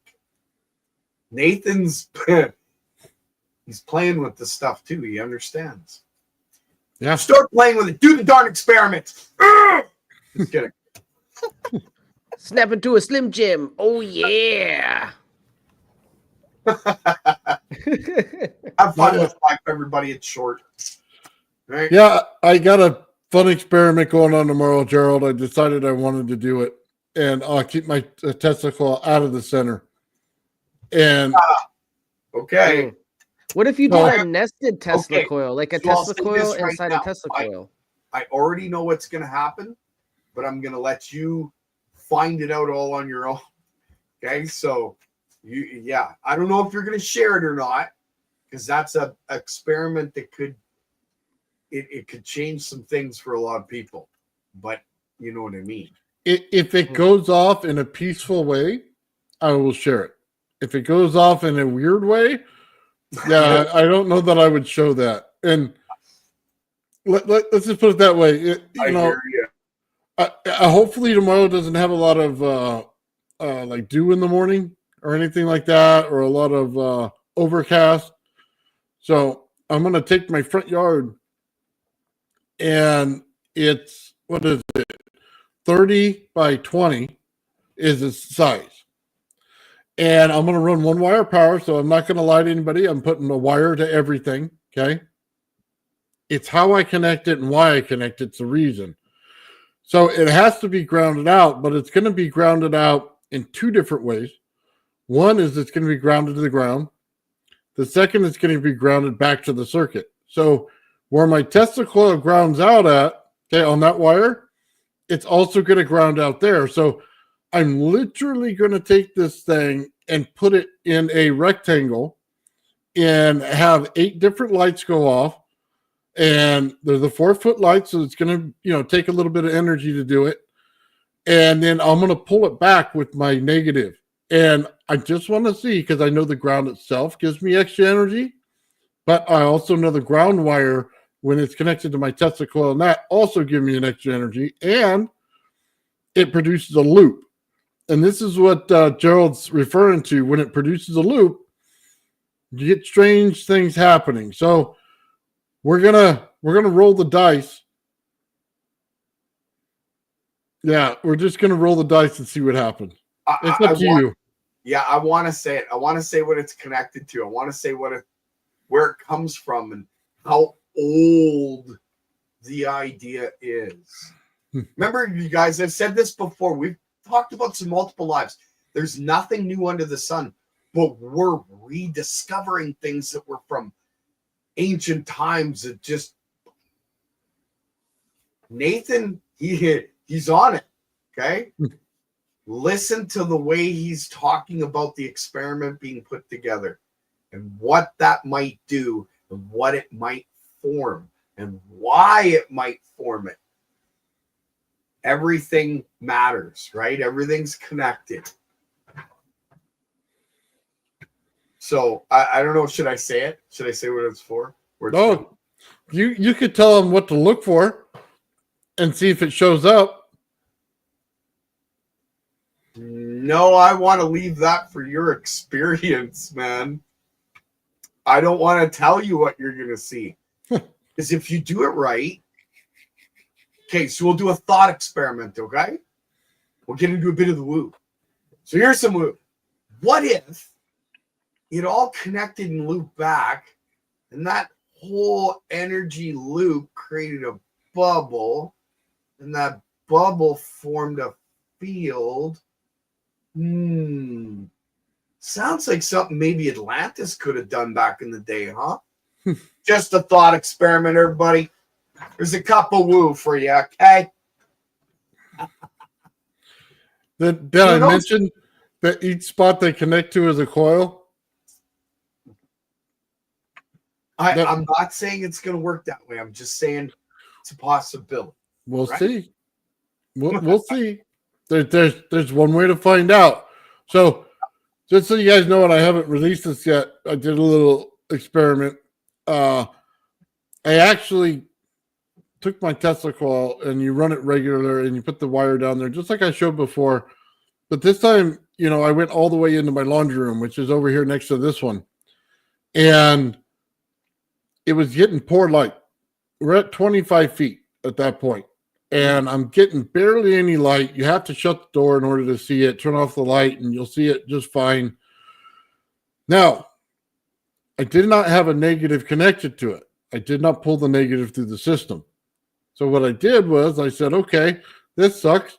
Let's go over to my Tesla coil, turned it off, put another wire to the negative, and then connected it to another wire, right? And I brought it out there and I go, okay, now either this is going to work the exact way I said it's going to work or it's going to fail. So when I connected the wire, that thing lit up like it was sitting right next to my Tesla coil. Perfect in every way. So 25 feet wasn't a problem. So what I'm thinking is I had it 50 feet at one time and it had the same problem. So I'm thinking that's all I needed to do with the 50 feet. Then I put it at 100 feet and I didn't get anything. So I wanted to, and Joe told me not until I do the other experiment. Okay. I wanted to go to the back of my house and use the negative from there. Told me it might be a bad idea. Okay. Because I haven't done the other experiment to find out what would really happen first. Yeah. So it might be a good idea to put them in the right order. Yep. You should. That's why the when I put experiments out on my channel, I've putting out a series in a certain way. And it's because of the understanding of it all, right? There's not one experiment that will allow you to understand all aspects of this tech. It's multiple experiments that'll bring you to it. So, yeah, that's crazy awesome. Well, we got to push it a little further, and then I did buy a bunch of sand. So nice. Now we're going to see if my pit in the back can take a bunch of sand and what it does and how far I can push that. Well, I had mentioned this on Jay Dreamer's channel about 2 months ago, and I had to put the project on hold because I was finishing up on a few things. I'm going to show my alternator generator on Thursday. But the project that I'm referring to that I mentioned on Jay Dreamer's channel was I'm building a pyramid out of geopolymer, and it's going to be an operational generator. So I just got a big bucket of sodium silicate. I had already done my tests and built small bricks, and so I know the mixture I want to use. I've got the formula for it. I built, what do I got? I think 9 bricks made. Might be 10. Anyway, so I'm going to continue that project. When it's all done, I'll put the pyramid together and I'm going to show it working like our theory says, with a small water ram pump, piezoelectric crystals in the bottom, the ebb and flow of water, breaking water, hydrogen, oxygen, the whole freaking 9, man. Nice. I have this mapped. And if I'm right, it'll work. If I'm wrong, it won't. But it's going to be a fun experiment. And it's made out of geopolymer. So if it works, it might actually prove that geopolymer is part of the system pyramid itself. Been working on that one for a bit. that's a project that needs to get completed soon. Hopefully by January 1st or 3rd or somewhere around there, I'll be done. Takes time to cure these bricks. So one of the things that goes on between Gerald and I is we're working towards an end goal in getting to what this stuff actually does and what we can show. So if you see the little experiments here and there that we do, and you start to put it together, it should form a picture in your mind based on which experiments come to the next. And then you'll get a whole overall view of how different the actual world is if you didn't use the energy you're using now and you use this energy. Like, the whole world will change how it works. And absolutely, physics is going to have to write a whole new chapter on this side of energy when we're done. Mm-hmm. Yep. So, and Nathan's doing experiments that complement what I've done, and I do experiments that complement what he's done. And it's all, like he said, leading to one specific thing. When we're done, it's going to blow your mind. Again, though, there's others that are working on similar processes or based on the same principle, but not the same work. So like Bob Grenier, he's working on EVOs, but he works on the end aspect of what EVOs do to materials and the transmutations thereof. He's got an awesome map for it, but it's not quite what we're doing. We're doing the machines that create the EVOs, right? And the pyramids, oh yeah, they create EVOs. I'm going to prove it when this geopolymer setup is done. Yeah, I'm going to prove transmutation in this pyramid. It should be about 3.5 to 4 feet tall when it's finished, and it sits a granite plate, so it's going to be nice. So just so you guys understand, Bob's talking about the experiments, right? And he's explaining them, and I don't think he has the particular order right when he explains them, and it's probably because he hasn't built the system. I can tell you right now, I'm nowhere close to Gerald on this. Gerald has the system already and has for a long time. And there's a reason why when he put out his whole theory on everything, his first part of it, that it immediately got copied. And you started to see the whole thing start to show up in everybody else's work. I'm not saying they're copying my work. Maybe. No, I am. I am. I'm telling you. No, don't even. It came out. It got copied, and it got screwed up, and it was copied. You're better off reading the transcript of the whole thing in order to get it right, because there's certain orders to things, or else you screw them up. And that's why everything's in sequence the right way, and things aren't let out before they're ready, because it has to be that way. Now, don't get like Nathan wrong. We're not saying Bob copied it. We're saying it's been copied and it's out there. If you guys go and look, there is massive movement right now when it comes to EVOs, ball lightning, the control of plasma and plasma generators that are coming out. I love it. I don't care if people take what I've got and make it their own, build systems on it. That I don't give a shit, right? But at least say where you got the thought from. Just like I bring up Bob Grenier all the time. Hey man, I give shout outs to that guy. I give him credit for the work that he's done. He's doing different work though, not the same as what we're doing. We're trying to show the principles and show that there are systems out there that work, that you can use to do this stuff. Free energy, transmutations. There's multiple events that this tech works with. So we just want to get the message out there that you can do it. And if you know you can do it, you're going to search for it. You're going to try and make it work on your own. We'll give you as much pointers and tips as we can. We are going to do teaching classes eventually when, well, there's a lot of people doing work out there again. And it's sort of, I guess, an accumulation of everybody coming together. I don't know how to put that. Plasma physics is on the rise, and it's exciting. It is exciting. There's a lot of people working on it. There's a lot of people trying to claim, they're trying to put their name on the mechanism of how all this works. So it's like, I found the toothpick, right? Well, so did 50 others at the exact same time in 50 other places in the world, right? It's like the And not to mention all the inventors who were suppressed before you, you know. I'm not saying I'm done anything that others haven't done.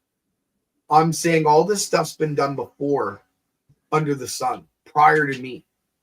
But I'm not claiming my name or fame to the mechanism or the principle that's behind it. That principle everybody should have. Nobody can claim the name to that. But the work that you do in each individual generator based on that principle should be yours. You put in the work, well, it's yours. It's your discovery, rediscovery, or as somebody had said, remembering what you had priorly done. Perhaps. It's definitely an interesting thought. But I think if we all realized that that one principle that runs all these different devices, everybody can have, then build away.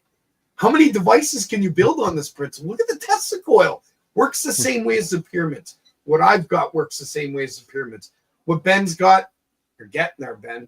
That might work the same way as the pyramid. You know what I mean? There's lots of Ian's doing great work. Look at Sean. All these different devices work on the same principle. That's what we're trying to put out there with the lessons that Nathan's teaching, the stuff Ben's showing, the stuff I'm talking about. It's all related. Yeah, but there's also things that are constructive and deconstructive interference.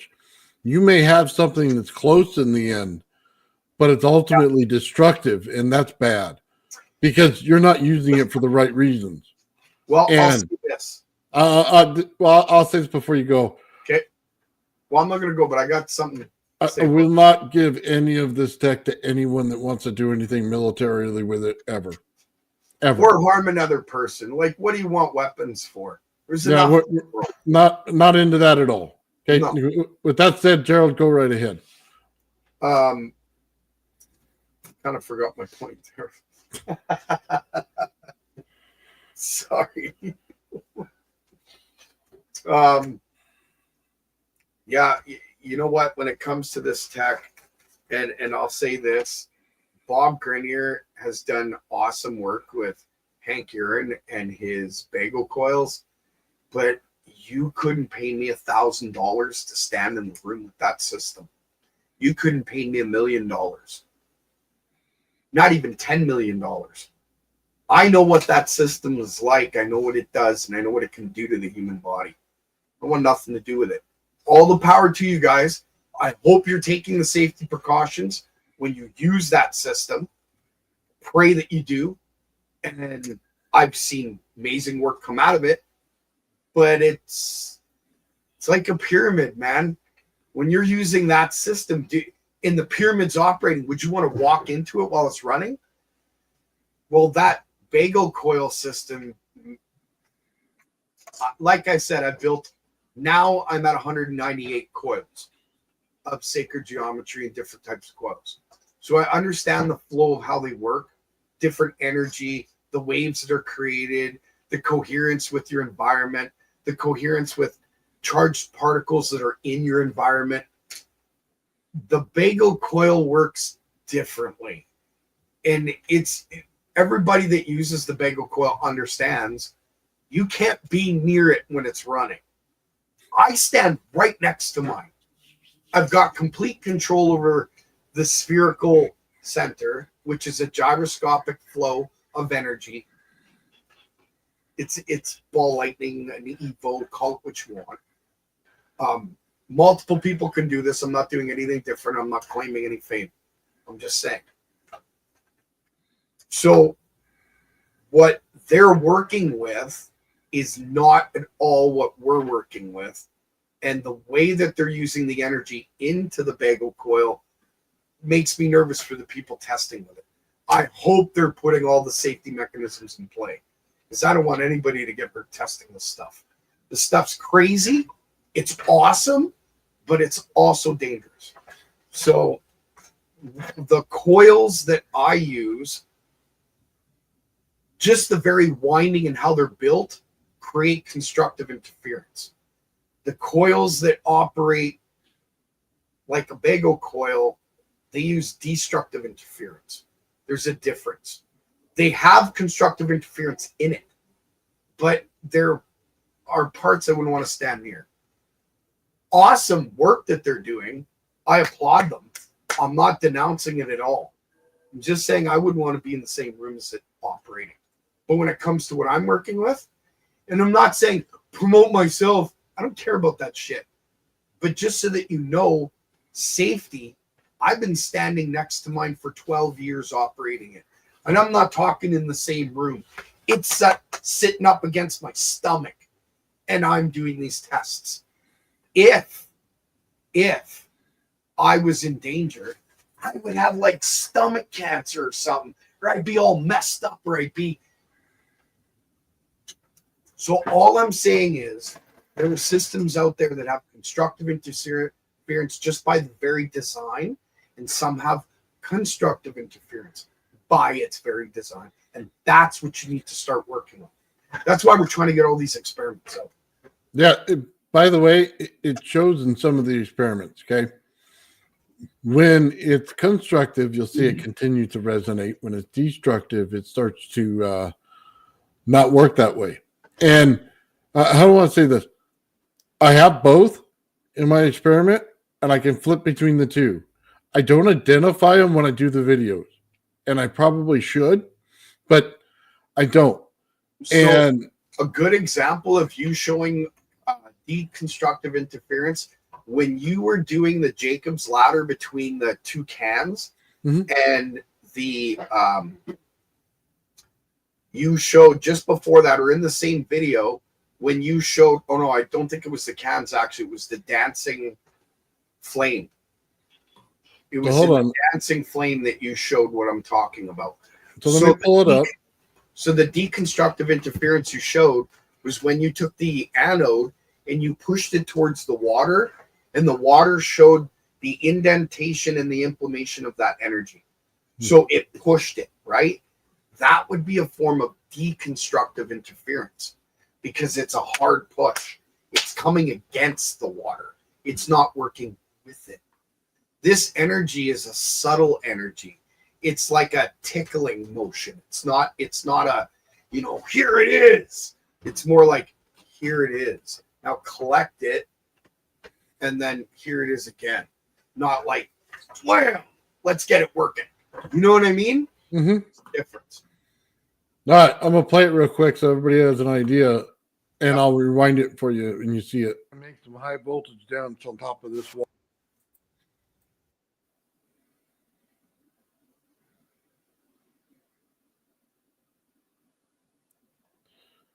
You see it right there, Gerald. They made a huge indentation on the water without sparking over yet.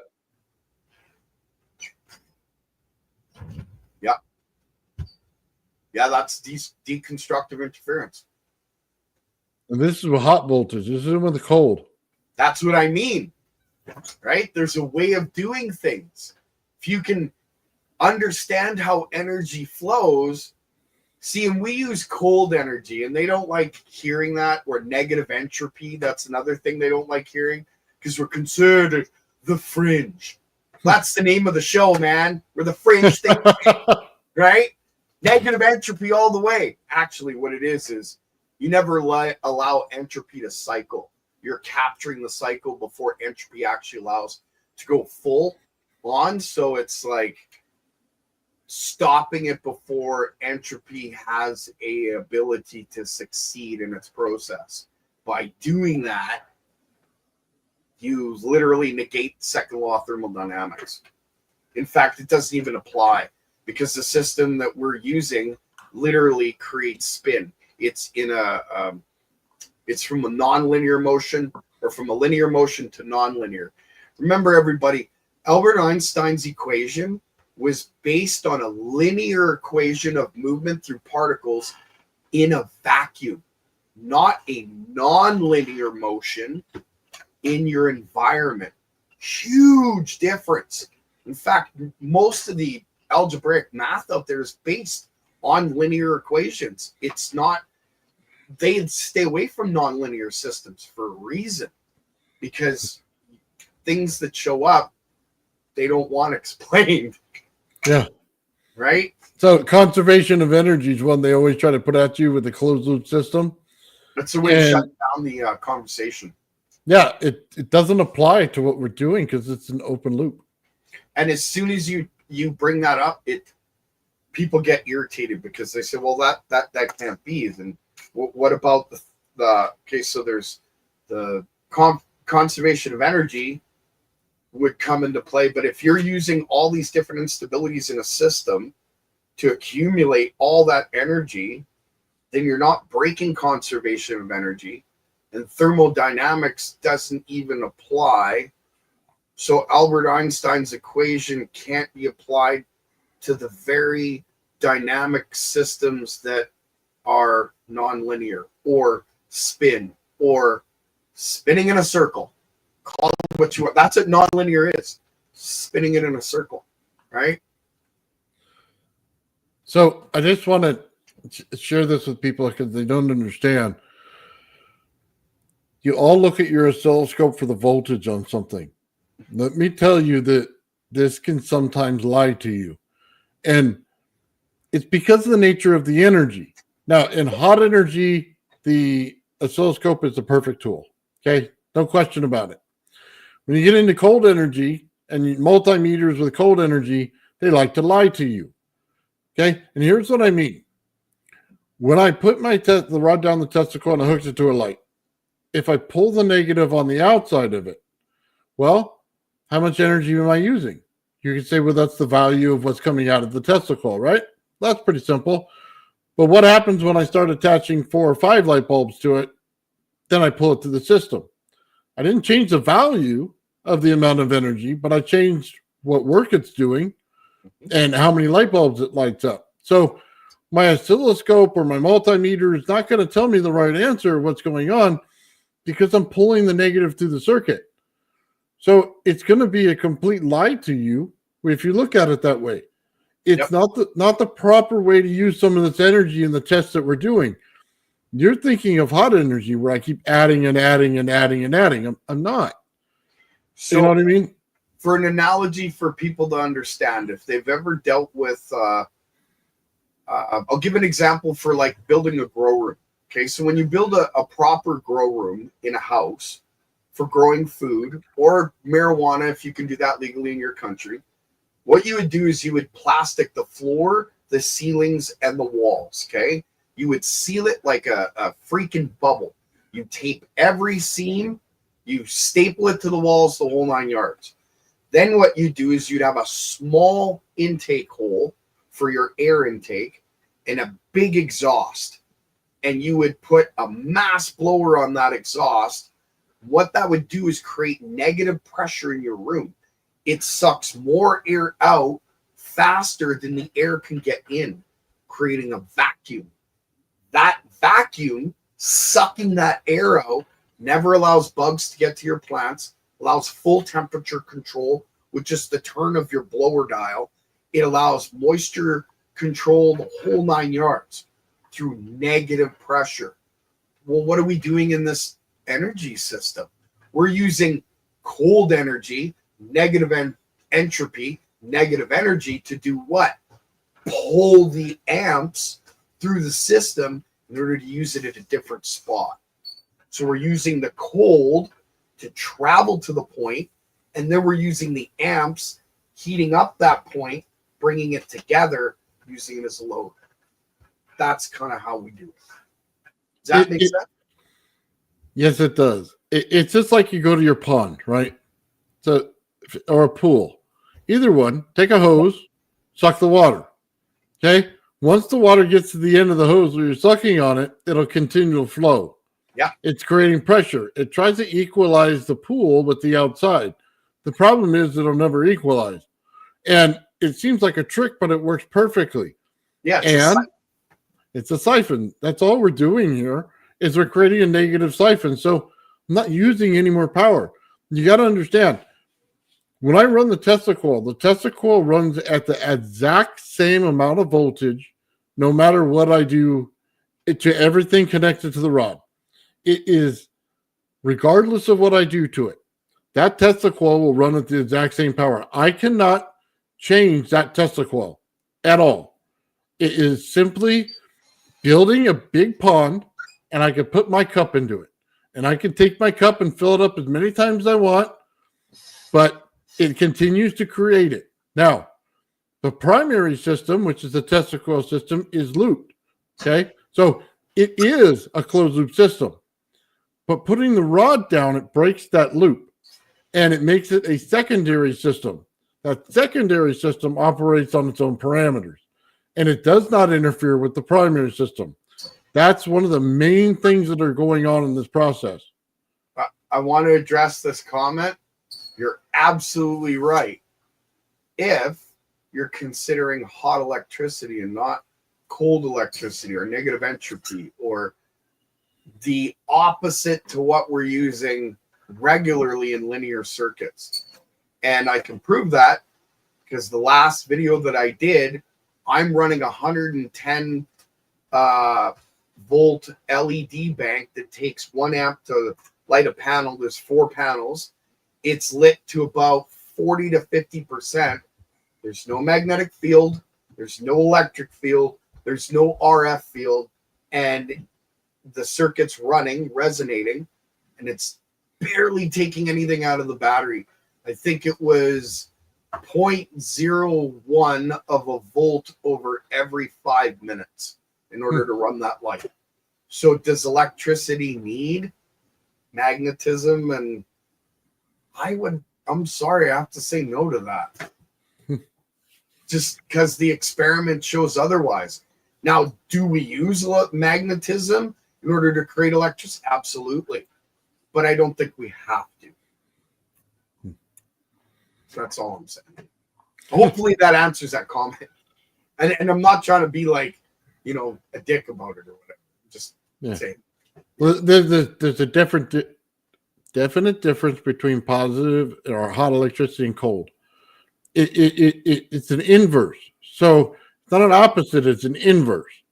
And there's a big difference there. It's works to go the cold that goes inside to saturate, not try to push it outside to form a saturation field. So it's an inverse. You could say the reason it's not an opposite is it has completely different qualities to it in a different way than an opposite would. And how do I want to frame that? If I wanted to go opposite, I would have to keep with hot voltage on the inside and the outside in order to make it an opposite. The fact that it gets colder and works better is an inverse. So the fact that you can get a very, very high magnetic field, but you can not get any eddy current in it so that you can defeat Lenz's law, that's the difference. That's why it's an inverse. It's working completely different than what you think it is. It's not an opposite. So that's my opinion anyway. Maybe I didn't describe it all that well, but no, you got it. I get where your point is. I don't know if maybe the public quite got it, but I was kind of reading the comment section too. The 8th Center was asking about what the name of a 3-field measuring tool is. Tri-field meter. That's what I used in the video to prove that. Mm-hmm. Yeah, you're right. It is the inverse, but it's the inverse that allows the creation of the third energy to come into play. The one that Tesla talks about, the luminosity effect, or what today's physics call quantum vacuum fluctuations. Right? It's all the same thing. Like Ashton Forbes said, tomato, tomato. Right? Realistically, it's the third type of energy that we don't normally see. We use positive energy in our circuits. That's a linear flow. Negative energy seems to be, from my experience, created in a non-linear flow. But those two put together create a third energy. Or create may not be quite the right word, more like tap, right? It becomes an etherical pump through capturing negative entropy or capturing the flow of that vacuum in a negative aspect of the circuit. And by using all three of those, that's when transmutation becomes possible for you to manipulate and use to your full advantage. So, yeah. Was there any other questions? Yeah, I'm looking at them right now, Gerald. Sorry, it took me a minute to read. Awesome. Oh, yeah, you could call it dark mode plasma. That's been referred to before like that. I get it because you wouldn't see it. You can't measure it in a sense other than your load once you've tapped it. So, yeah, I guess you could call it that. Yeah, that's a good point. There's a lot of different names for the same thing, right? Well, hold on. I like to talk about Steinmetz and dielectric. Because in hot energy, you get a dielectric that goes outside. So 2 wires on a high voltage line, you get dielectric, right? So you don't get that with cold energy. The dielectric's on the inside. It's not on the outside. So it's gonna work differently. One thing I also wanted to say to you guys, so you understand this, and I said it earlier in my video with my gravifier. The guy went from a standard Tesla coil, right? Probably 700 kilohertz in this thing. It's about a foot and a quarter high, and about 2 inches in diameter. So it's a really small Tesla coil. So you know the frequency is extremely high.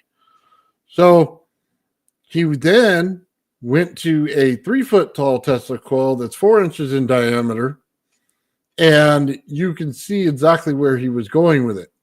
He wasn't going higher because I could have built a terahertz one by, taking half the size he had and putting the same amount of wire or half the amount of wire on it, and I would have got to the terahertz. So he wasn't looking for that.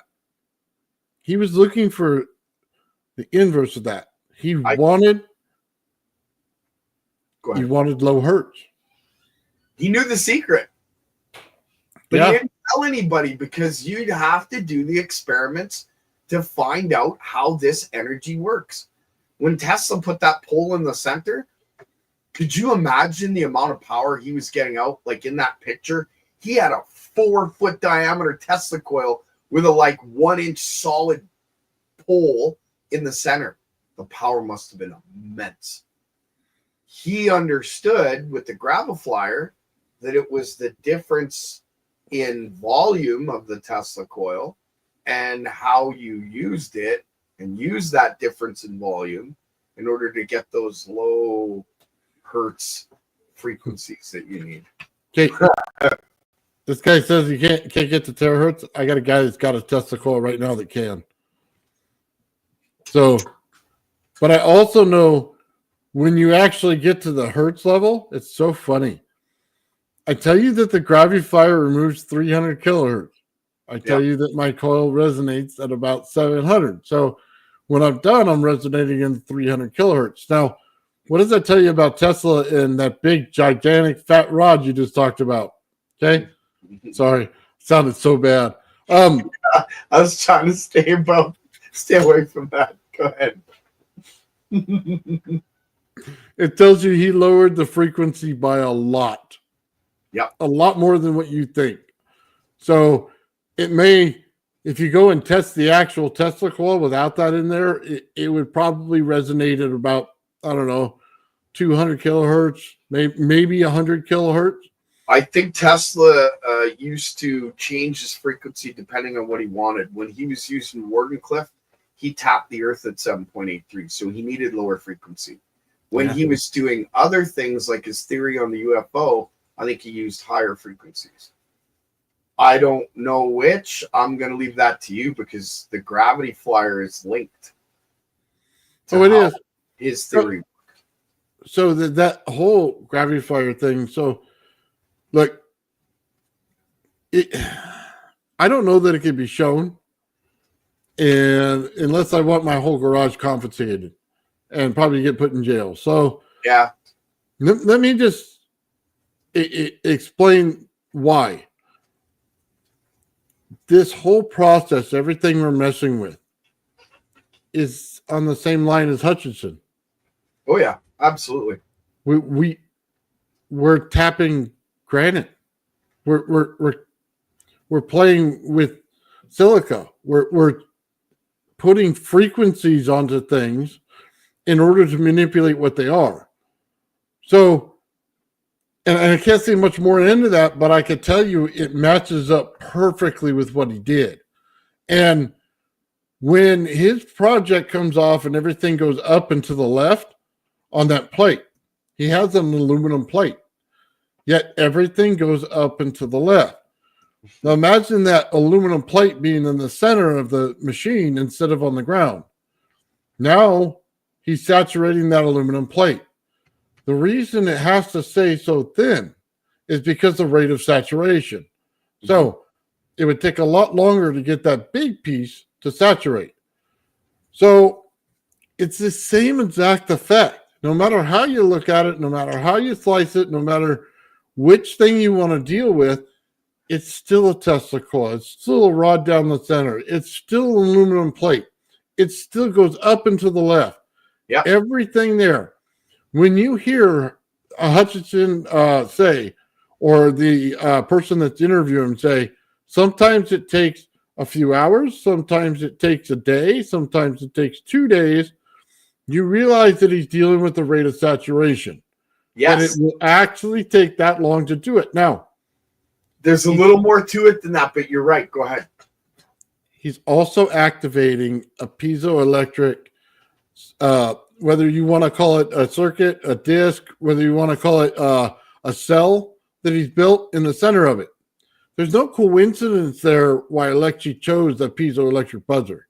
None whatsoever. He knew exactly what it amplified, and when it does amplify, creates a lift. So I want to elaborate on Hutchinson's work a little bit. Go ahead. You're absolutely right about the saturation point. So what I believe Hutchinson was doing is he was saturating the plate, and the air in between became the dielectric, and he was able to manipulate the mass or the inertial mass reduction of the item that he had in between those two plates because of charge separation.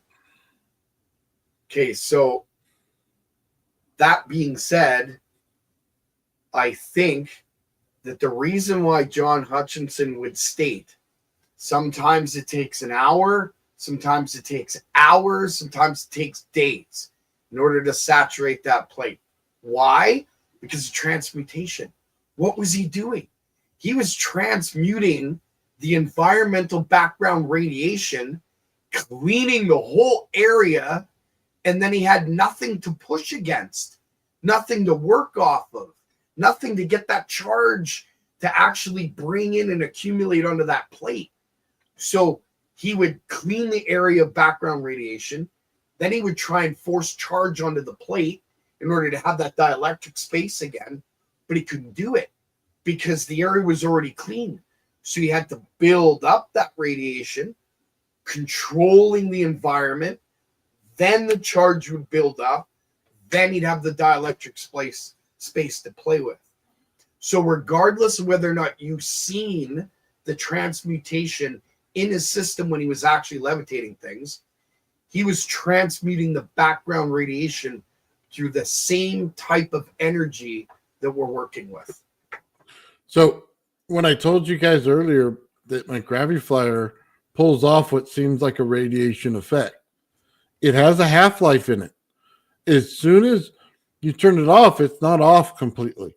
Just like that jug of water you saw, that ball jar, it still had radiation in it. And it would still produce the energy without the system being on, without it even plugged in. So I know it saturated it. And that's what I was trying to tell you guys earlier. There's more to this. Yep. And there's only a certain point that I can go that I'm allowed to tell you the rest of it. Now, on a one-on-one conversation, it probably wouldn't be a problem. But as far as what I can tell you right now, it's probably the max. And for those of you who write this thing off, and I'll just say this to you now, you're wrong. You're 100% wrong because you didn't do the work. Okay? You did not take the time to understand each system individually, and you did not take the time to even look at it properly. You simply took what this guy had to do to show it and used it against him. Of course, he had to make it look like it wasn't what it was. Of course. But then he gets tired of that and shows you what it really is. And there's a video out there you cannot dispute. He lays over top of this thing, and there's no chance. You have no chance of disputing that. There's when he did that TV series, there are parts in there that were faked, and he actually admitted faking it. Oh, yeah. He says he regretted doing that. I get it. Probably saved his life.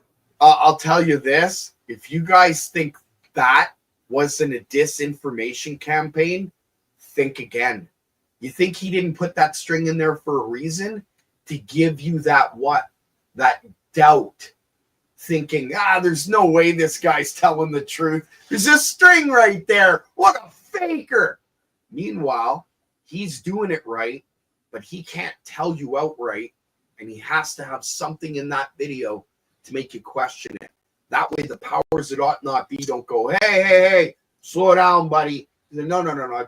They think I pulled it off as a prank. Don't worry about it. Well, let me think about that. Let me tell you, it's 100% real, and I'll tell you why. Because if you work with this stuff, you'll understand this.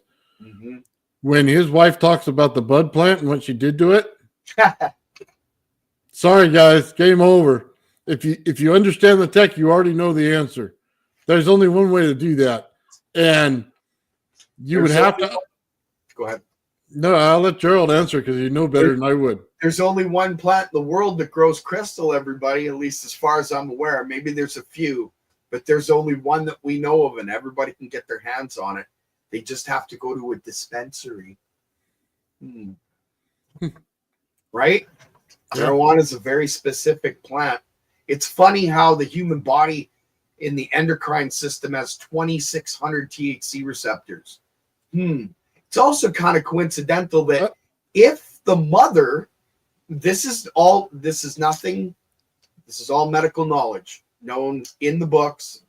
I'm not saying anything that would be anything bad. Okay. But the THC receptors, and you can look this up, if a mother doesn't have THC in her milk, breast milk, the baby won't eat.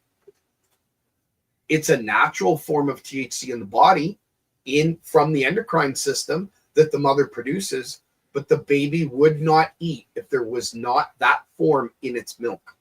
Okay. And you can look it up. That's a scientific fact. Let's back off of all of that real quick. Yep. Just a coincidence, right? But it's not medical advice. It's research that's out there. Just please look it up, everybody. It's all I'm commenting on. Just the research. Do the work. Anyway, we get back to the stuff. Pyramids. Get back to the stuff that we're working with here, guys. You can't create one without inherently creating all the rest. It's a fact. It's just a simple fact of how this works. This is the last side that science needs in order to put their experiments correct. Yeah, because so it makes a lot of them fail, and they don't know what they're missing in the failure because they didn't do the experiment. So they're doing the math, which is fine, but if you don't have the opposite side of it, you can't do all of the math. I'll bring up a connection. Remember what Tesla used to say? The numbers of 3, 6, and 9 are very important. In the Bible, it says that the power of 3 is like it's the ultimate, right? So when we use electricity, why are we only using the positive? What about the negative? And what about that third component? So Tesla was right. The power of 3, very important. Something to say. Sorry. Go ahead, Nate. Didn't mean to cut you off, man. No, it's all right. It's all good. Yeah, so I'm just trying to tell you guys that there's a lot more to this. When you get a breakthrough, like it starts to interact with the silica in the sand or in the quartz itself, and you can see that effect. That's a massive effect. And it goes to, if you put the right things in the system, you'll actually see the quartz light up. You'll start to see the gemstones light up, because you're not activating all the correct fields, and you're not activating them in the right order. You're getting something that you can't even talk to the thing. It's like you guys are talking 2 different languages and you don't understand each other. And go ahead. Sorry, with this, it allows you to talk to it in the proper way. And there's a better way to say it, and you could say it's resonance, it's frequency, it's the octave that you're in, it's music, it's sound, it's all of it. But you have to be able to put it in there all at once in order to talk to it properly. Yep. See, I didn't explain or elaborate earlier when I said monopoles come into play here. Monopoles are all about this tech. I haven't explained how the Tesla coil works when it comes to being a monopole or how it creates a monopole, but it does. And that's why I think we haven't found it. We call a monopole a magnetic monopole. It's not. It's all 3 parts, man. You can't have a monopole otherwise. You have to have your magnetic, you have to have your electrostatic, and you have to have your third component, your scalar. Well, how does that exist in a Tesla coil? I can explain it perfectly, but I don't think we should put that out quite yet. Okay. Because people should be doing the experiments to see how dangerous and how good this tech is. It's 2 sides of every coin. Let's not forget that, everybody. Oh, full circle. Oh, that has to do with the monopole. Hold on. What was Electrical devices always use positive and negative. Yeah. I told you. Go ahead. I told you it was not an opposite. It's an inverse. This is an opposite. This right here is the exact example you should look at. This is an opposite. This is not an inverse. Okay, so cold energy is an inverse. Exactly what you said is right. But when John Keeley put that out, he said we use positive and negative in a circuit. You're right. And that cognitive dissonance that we think about or don't think about, what you just said is very important. We use positive and negative in a circuit. Everybody says that. I've noticed it. It's like incredible. The first thing that we talk about with electricity, positive and negative. Why aren't we using negative then positive? Wouldn't that constrict the flow in a different way? Or would it open the flow? That's what we're talking about here. It's not positive and negative. It's negative, then positive. And because of that very pull, that vacuum that's created in the process, that third energy is pulled in. Negative, positive, and then what comes out? Scalar, ether, vacuum, quantum vacuum fluctuations. Call it whatever you want. Call it a turd, whatever. It doesn't matter. It still works the same way. So Toy Maker says there's no such thing as negative electricity. Let me tell you, you're 100% wrong. Well, you know what? In a sense, he's right. There's no such thing as negative electricity, but there is negative flow of electricity that allows a vacuum to be created. If you don't know that, you haven't done the experiments. That's all I'm saying. Go ahead. No, I think he's trying to say that there's no such thing as cold electricity. There's no such thing that works below the barrier of room temperature. And well, that's the general idea I get, that everything's hot energy and you're just saying it wrong. Yeah. Is what he's saying, but I disagree. Yeah, seeing what you said is absolutely correct. By their definition, there's no cold electricity. You're right, but it's by their definition. in a sense where they don't use the negative first. They don't create a vacuum in the electrical components or in that flow at all. They always push the positive through first, heating the whole system up instead of using the negative to pull that positive through and create the vacuum. That vacuum allows you to control the environment.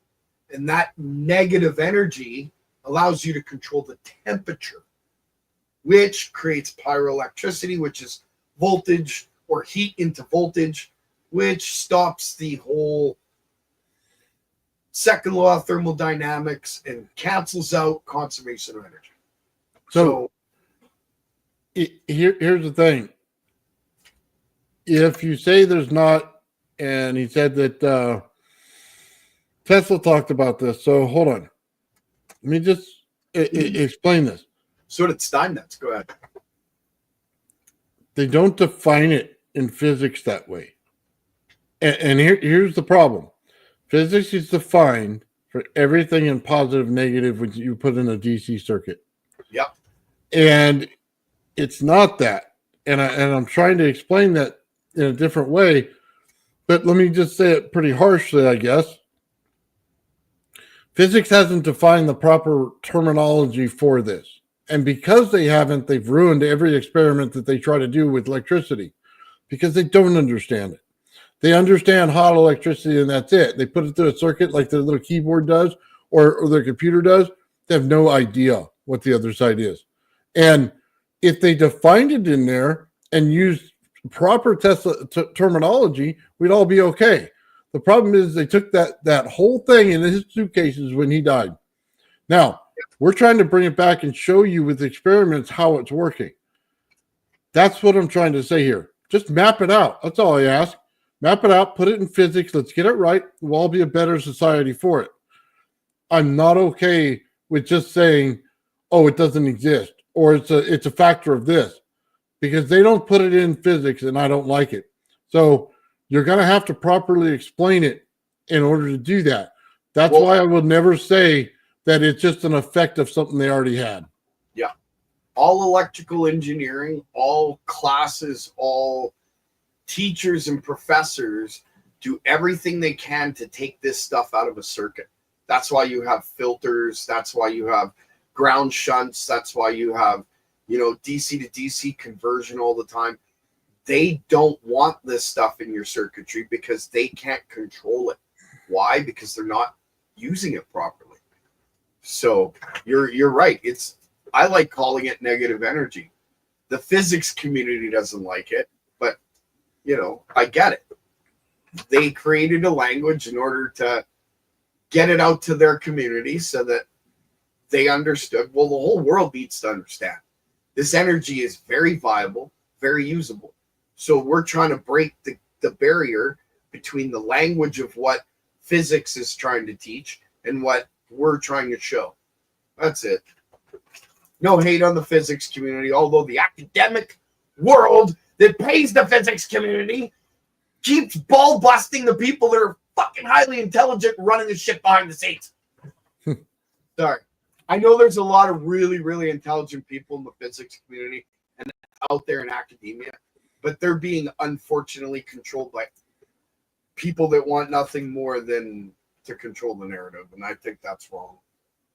Let everybody decide. You know what I mean? Look, I'm okay with, by the way, says I'm just not a fan of calling it hot or cold because it's a very vogue. You're making longitudinal pulse in the ether. Mm. So there's no doubt that there's an ether there. We're not disputing that, not at all. But you're also going to have a north and a south pole in your ether when you do this in order to make it right. And it all depends on the amount of energy that you put into it. Let me just say this about the reason why it's cold electricity and the reason why you define it that way. When you pull in the outside environment, you're pulling in cold air to it. You're not pulling in hot air. You're pinching it. So you're compressing it down. When you compress it, you're getting it colder. So what you're essentially doing is taking that wire and you're now creating a room temperature superconductor out of it. So it'll probably drop 20 degrees, okay, is what it's going to do. But the amount of power you're going to get in it is going to multiply by hundreds. That's the difference in it. Now, because it's not fighting the hot side of energy, which pushes the field out, it's pulling the field in. Therefore, the saturation happens on the inside. Therefore, the amount of energy that can be pushed into this is like 100 times more. There's a big difference in how this works. And you have to find that out on your own. Gerald's got a coil that does it all day long. It literally does. It's the only one I've ever seen. And let me put it this way to you. We may get 2 to 1, 3 to 1, maybe 10 to 1 if we're extremely lucky on any kind of coil that we get. And that's if we're lucky, okay? Because it's rare. And that would mean that you would have to understand constructive and deconstructive interference in order to build it. 100 times is legendary. That's just, you're not even close. You're in Pee Wee football while he's over here playing in the NFL, if you know what I mean. That's the difference. Kilowatts. I haven't showed a lot because I don't want to get shot. Okay. Nobody does. And I would never commit suicide. My beliefs would never allow me to. And I don't play with those things. So just saying that to everyone. Yeah, drop that subject. Got it? Yeah. But kilowatts. You can pull kilowatts of power out of this all day long.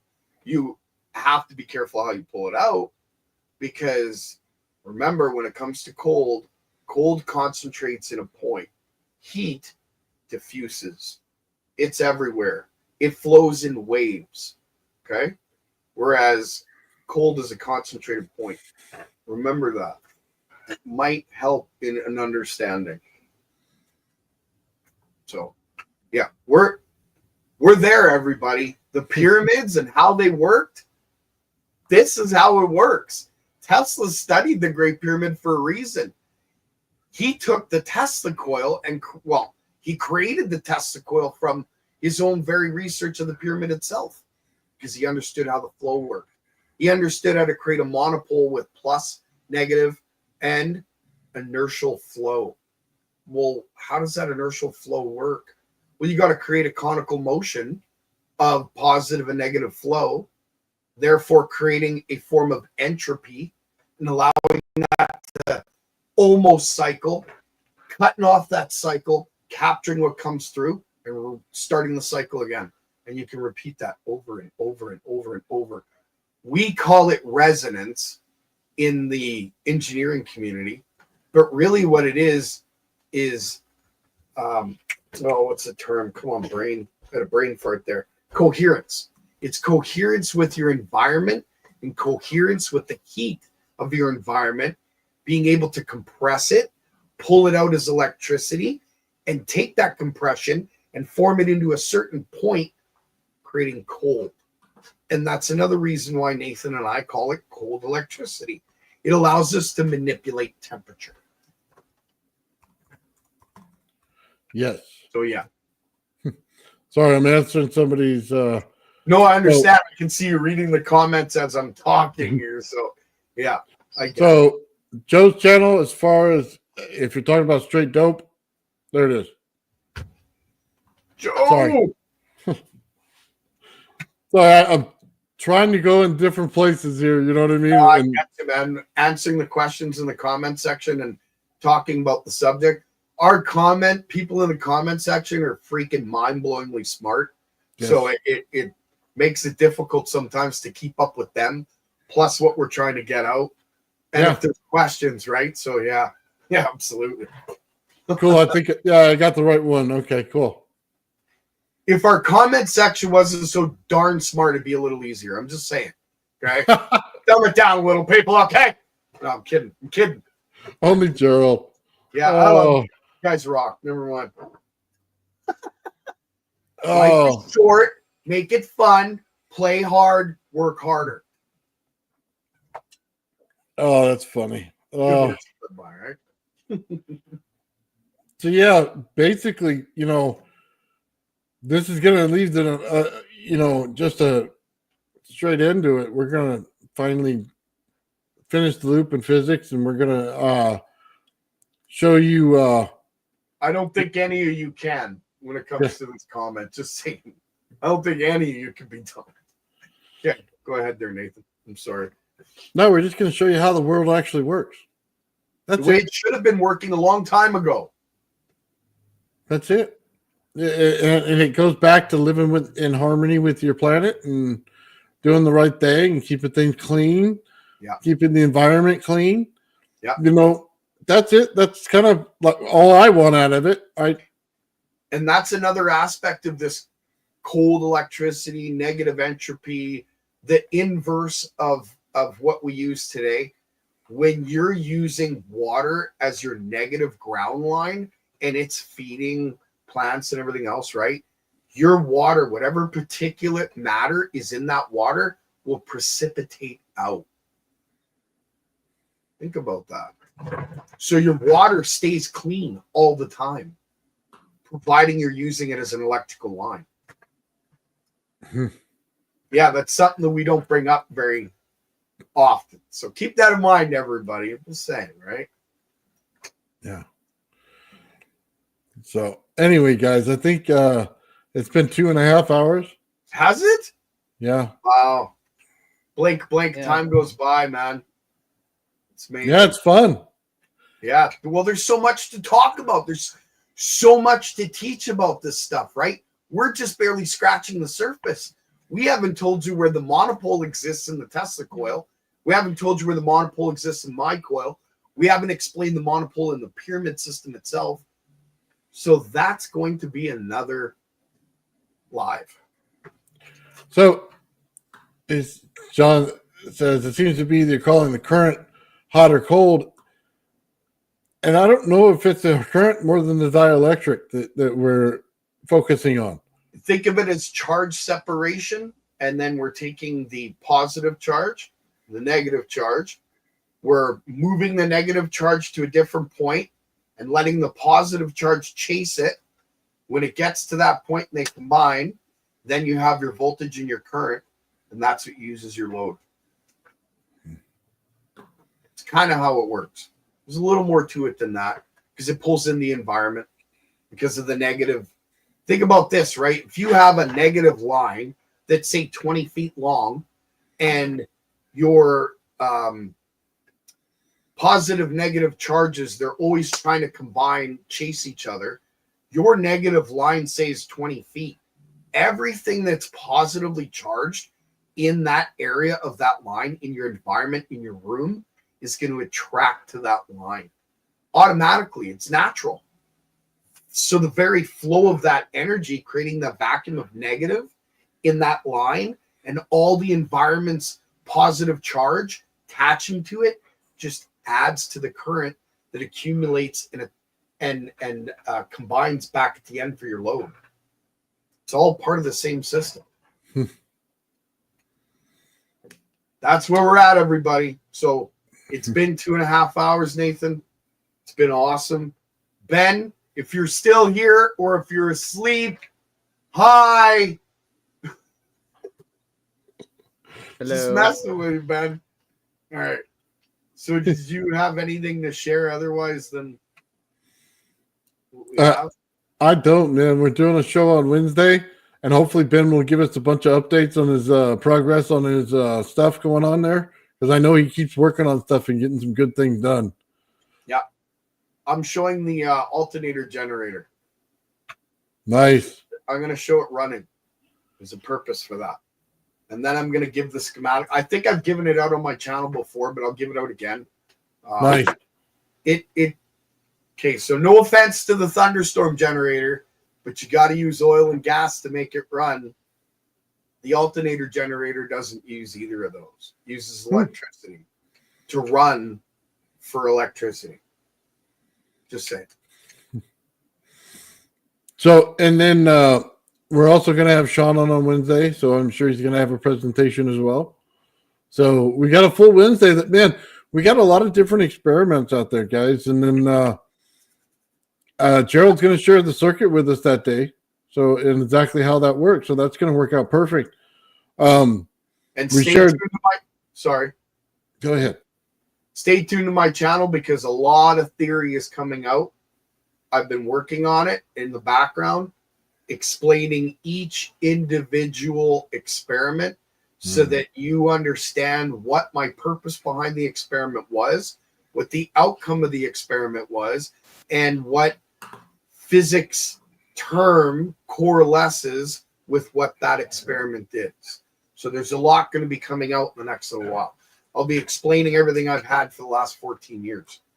Just know this. I haven't been gatekeeping what I have. I've been trying to get it out. I got it 14 years ago. Been mapping it for 12. Been trying to get it out for 11. And I mean trying. I talked to John Bedini even. I talked to Thomas Bearden. I was on what's that show? Brain fart. It'll come back to me. It was a brief period. I asked a few questions, nothing more. But I've been trying to get this out for a long time.